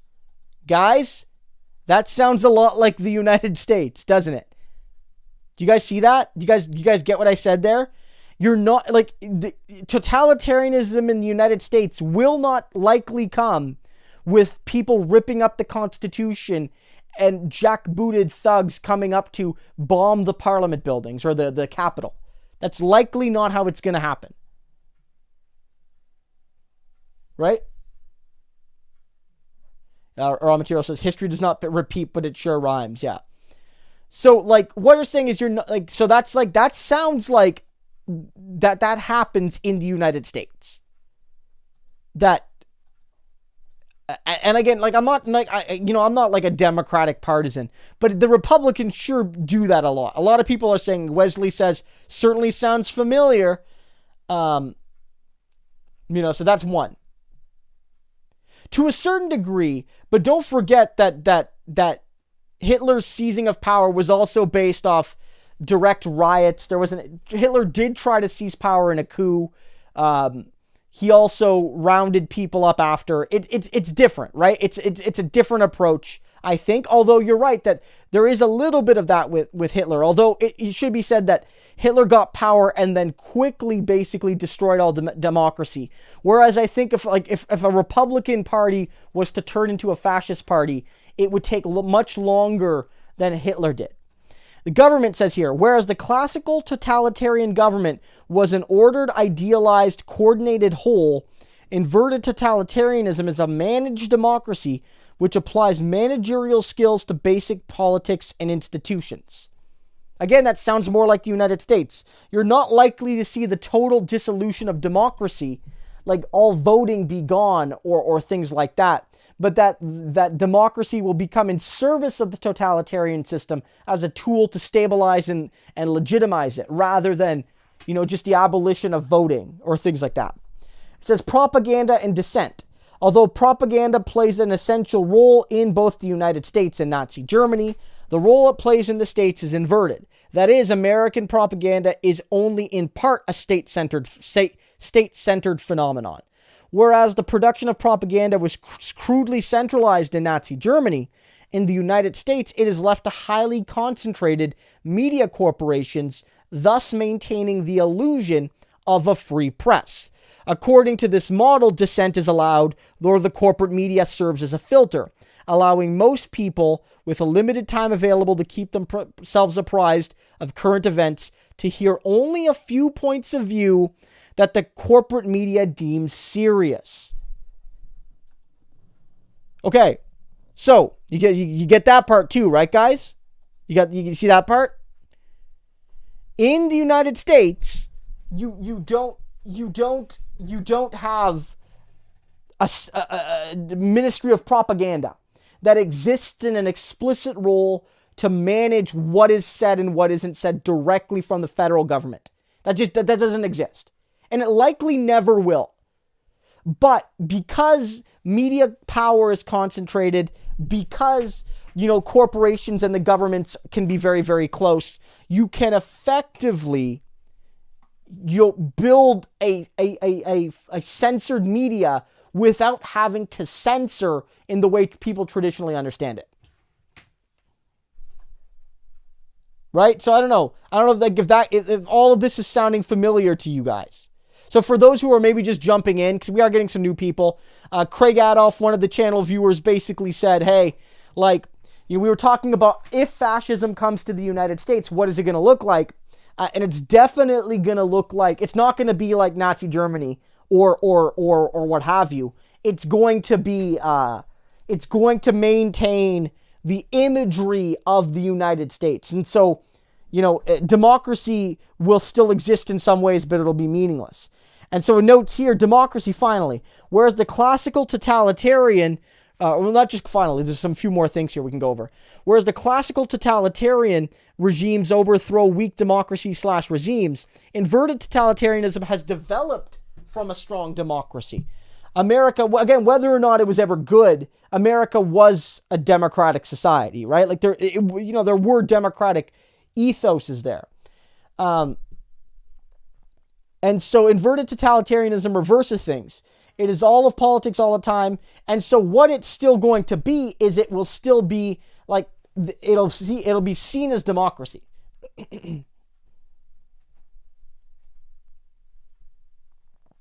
Well, Thomas, you could say Fox News is close to a ministry of propaganda, but what happens when the Democrats are in power, right? then they're not, right? Like there is no ministry of propaganda, right? Bluebells say the internet's gotten quite sketchy. An earthquake. You guys had an earthquake, Bluebells? We had a big rain thing happening where I am here, but the internet's actually been really good on my end. I haven't been noticing any like weird drops like we had last week during the stream. So I've been pretty happy with it. And so it also goes over some, I don't want to read them all. So the ideology might not be explicitly based on the master race. It might be based on neoliberal capitalism. The government will have more direct connections to corporations, but it'll be less explicit than under Nazi or Italian fascist regimes. American totalitarian nationalism will not simply be based on race, but based on like the idea of spreading democracy.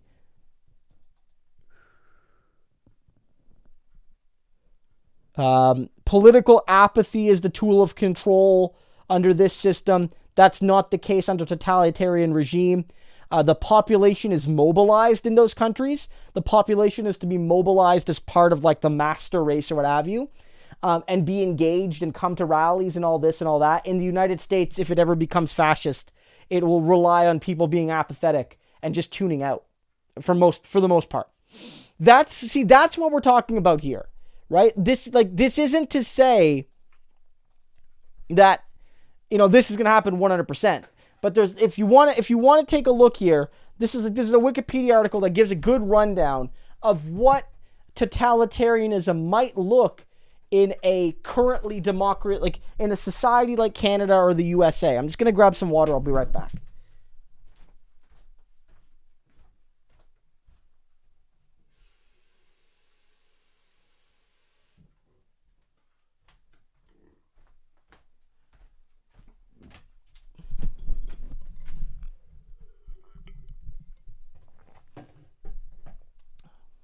Oh, also, somebody reminded me of the Discord. Let me pull up the Discord.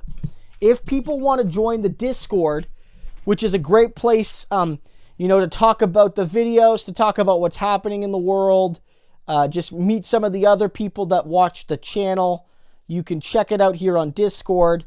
It's a smaller Discord because, we just started it a couple weeks ago. But for being a smaller Discord, I would say that it's pretty active. I think we have... How many members do we have? We're getting close to like 70 or so members. We have about 70 members in the channel right now. So we're getting close-ish to 100. So if everyone was to join right now, we'd have like we'd have 167 people at least. Craig said, I just realized I'm 17 minutes delayed on the stream because I took a phone call. Well, Craig, we've been talking about, if you haven't caught up, we talked about the inverted totalitarianism thing. I Googled it, and I brought up like the Wikipedia article on it, where it talks about Chris Hedges' work and others about what totalitarianism would look like in the United States if it came. And I do actually agree, well, at least largely, that that's how I would see it. Because it's not going to end up with a Hitlerian type system. I just don't see it. I think it's going to look a lot like what currently exists. It's not going to look terribly different. It's not going to be Handmaid's Tale, even. It's not going to be that. It's going to be something like, guys, it's scary, it is. It's going to be something that's a lot more normal. It'd be a lot more normal. Andrew says, ooh, a new Discord server to mute and ignore. Well, look, I get that, actually. Especially now that I run a Discord. Like, I kind of feel like I mute a lot of the other ones. Because, like, I want to be able to hear when people post in mine. And know that, like, oh, somebody just made a comment in mine. Alexander, we're talking about the Chilean dictatorship. I can see that more likely, but even that might be too much. Even that might be too much of a traditional dictatorship. But it's a lot closer to Pinochet, I think you're right, than you'd see from like Mussolini, Franco, Hitler, Salazar, things like that.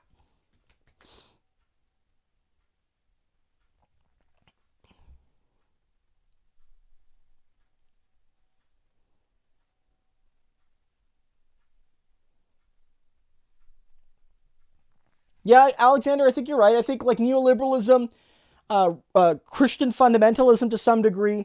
I think race obviously would play a role, but it would be less in the sense of like a definitive master race, in the explicit way of Germany and Italy. And I mean that makes sense, right?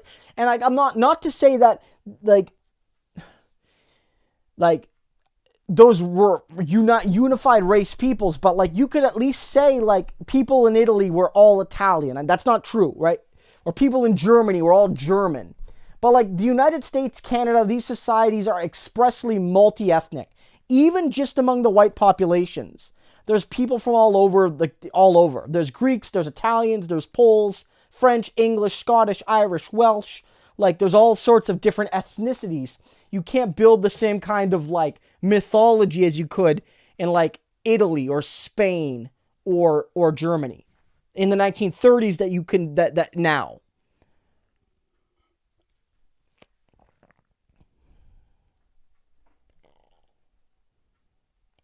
Ducat says, will Canada offer me asylum? Well, guys, I wish we could welcome you. I mean, welcome you all. I mean, the problem with Canada, and here's the thing. Generally, Canada doesn't offer asylum to people coming from the United States. It's really hard, right? And that includes people that are crossing from, like, people that are, like, already, like, unsafe refugees there. It's like the Safe Third Country Agreement. We generally don't accept people from the United States because we deem the United States a safe country, even though it's not. And that's another thing Justin Trudeau has failed to realize.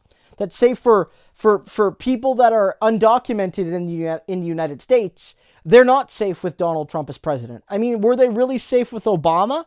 Probably not, but they're at least a little bit more unsafe. And what we've argued in Canada is that deal should be suspended for as long as the current regime is doing what it's doing to illegal or undocumented people. But we have not. We have not.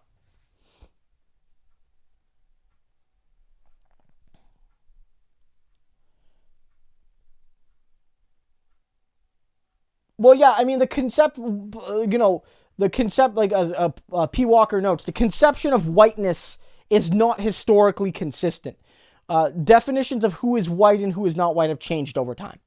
It's based on skin tone, it's based on ethnicity, it's based on religion, it's based on immigration status. Yeah.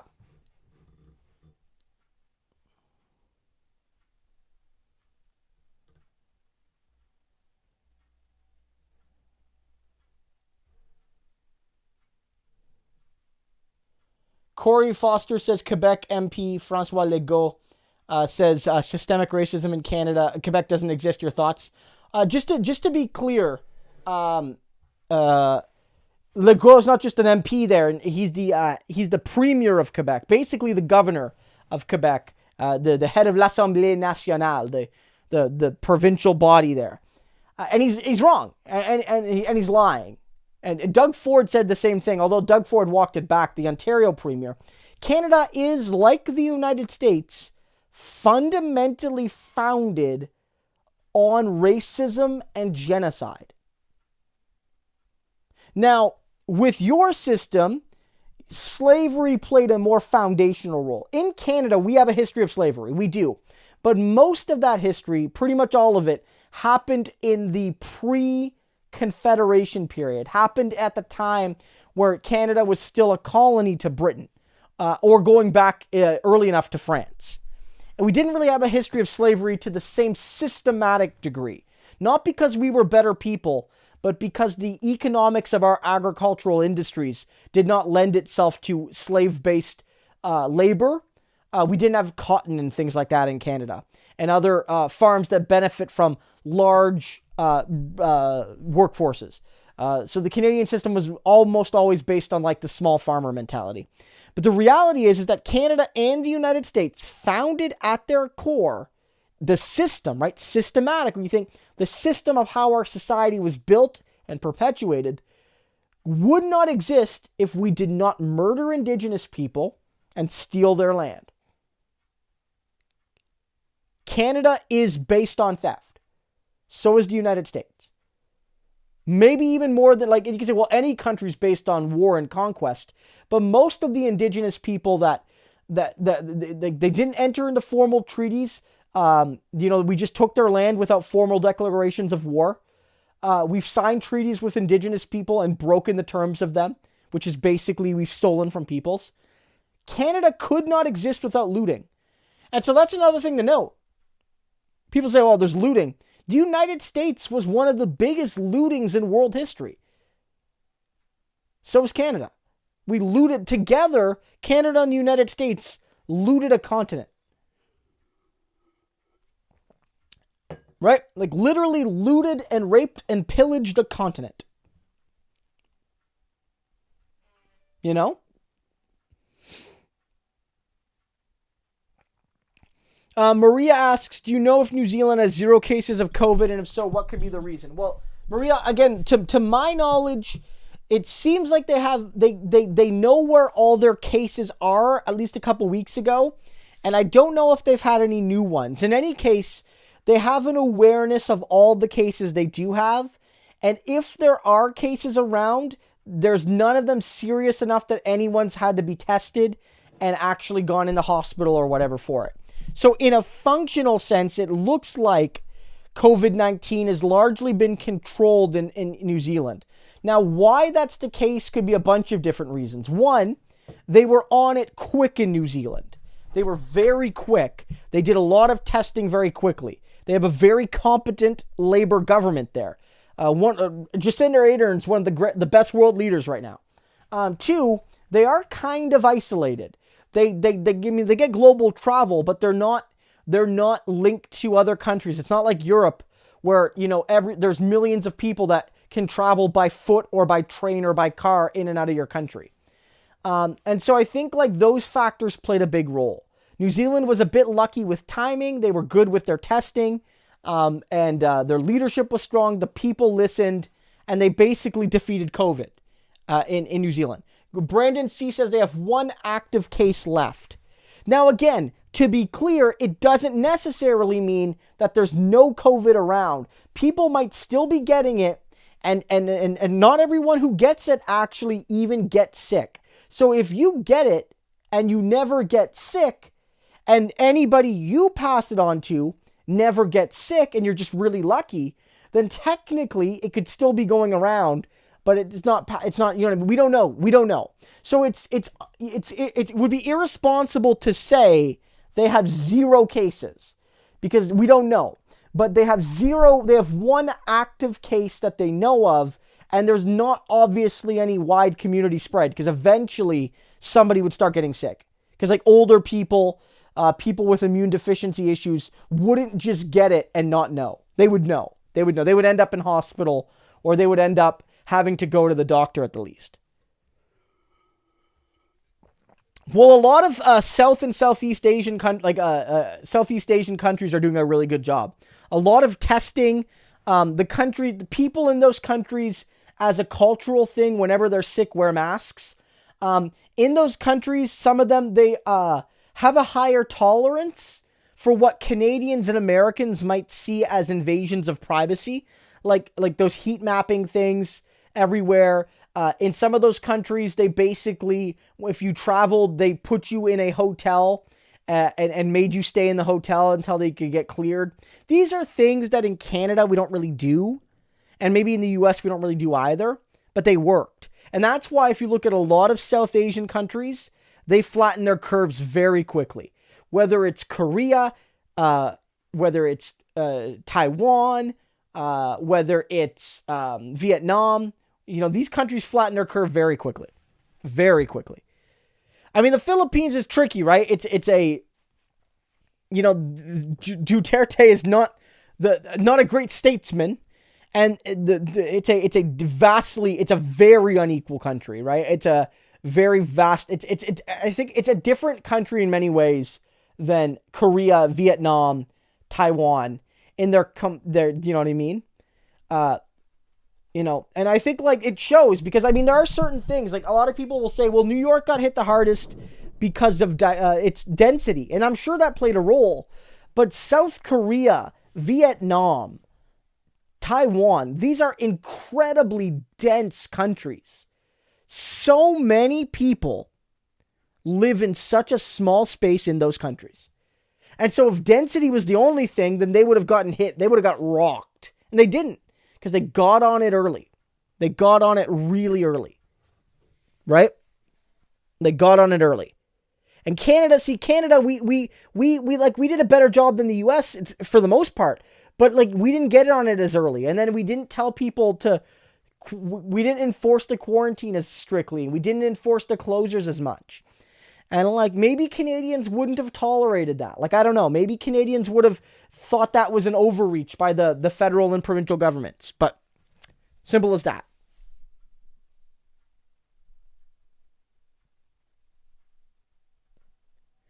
And that's another thing too. I mean, if testing is going to be an issue, then your only option is, okay, we know that these people traveled, get them in quarantine, get them to give you a day by day for their last week or 3 or 4 days of who they talked to. And if you can do that advanced tracing, which they did in those countries like Vietnam, South Korea, Taiwan, you can snuff that. You can snuff it out. You really can.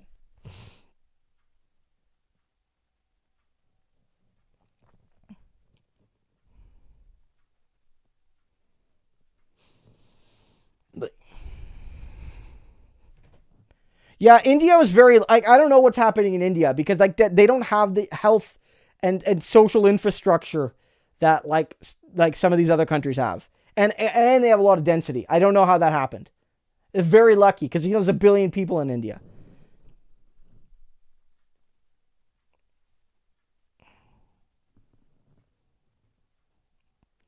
So guys, this was great. I'm probably going to wrap it. But that 10:15 10:30 window, to wrap up. Common Sense saying that's what we did here in New Zealand. Yeah, that's one of the reasons New Zealand succeeded. They pounced on it very quick. Lots of testing, but yes, get contact tracing, finding people with symptoms and finding anyone they had contact with, getting them isolated for the 14 days, and that's how you defeat this thing. Because once it starts spreading in the community widely, it becomes very difficult to stop without taking a long time. And once that happened in Canada and the US, we didn't stop it during the international spread. Once it went community, then you can't stop it without a lot of time. So this was great, guys. We're gonna wrap up. Just for those that are new, I do these every Wednesday. Sometimes my streams are I do emergency streams. I did one, I believe, on Saturday and then one on Monday, to talk about Trump and the protests. So I might do those again. I haven't fully decided yet. It'll depend on nights that I'm free and if I feel it's better for me to do a live stream than a video on a given topic. If it's something really broad and fast moving, I find a live stream's better because we can sort of follow the news together. So we'll keep an eye on that. If you want to see everything I make, I encourage you to click the subscribe button if you haven't. And if you have clicked that, please click the little bell next to the subscribe button. That means you'll get notifications when I post stuff. And I post something pretty much every day, often 2 to 3 videos a day, but it's very rare I don't post a video. Once every couple weeks, I'll take a day off or something, but even on like Saturdays, Sundays, I post a video. So click the bell, but make a habit of checking the channel, because the one thing you can do to really help the channel is watch the videos. YouTube basically works like a snowball rolling down a hill. As the snowball gets bigger, it rolls faster and picks up more momentum, right? And so the fact of the matter is that, if you watch the videos, YouTube will show it to more people who will watch more videos. And if you want to support the channel in a monetary way, which I know isn't possible for everybody, one way to do it is to become a channel member here. You can click the join button. It should be next to the subscribe button, I believe. At least it is on desktop. And you can also support me at Patreon, which is at the link. And if you want to make a one-time donation outside of Super Chats, I also have a PayPal link. So there's lots of ways you can support the channel. Regardless, I will see you all next week. Before I go, I'm going to drop the Discord link one more time. You can go there for some chatting with the people of the community. If you have any ideas you want to share, just comments, questions, concerns. Can't answer everything all the time, but I'm pretty active on there. And everyone else is really active too. So guys, have a good one. And I will see you tomorrow at some point with a video.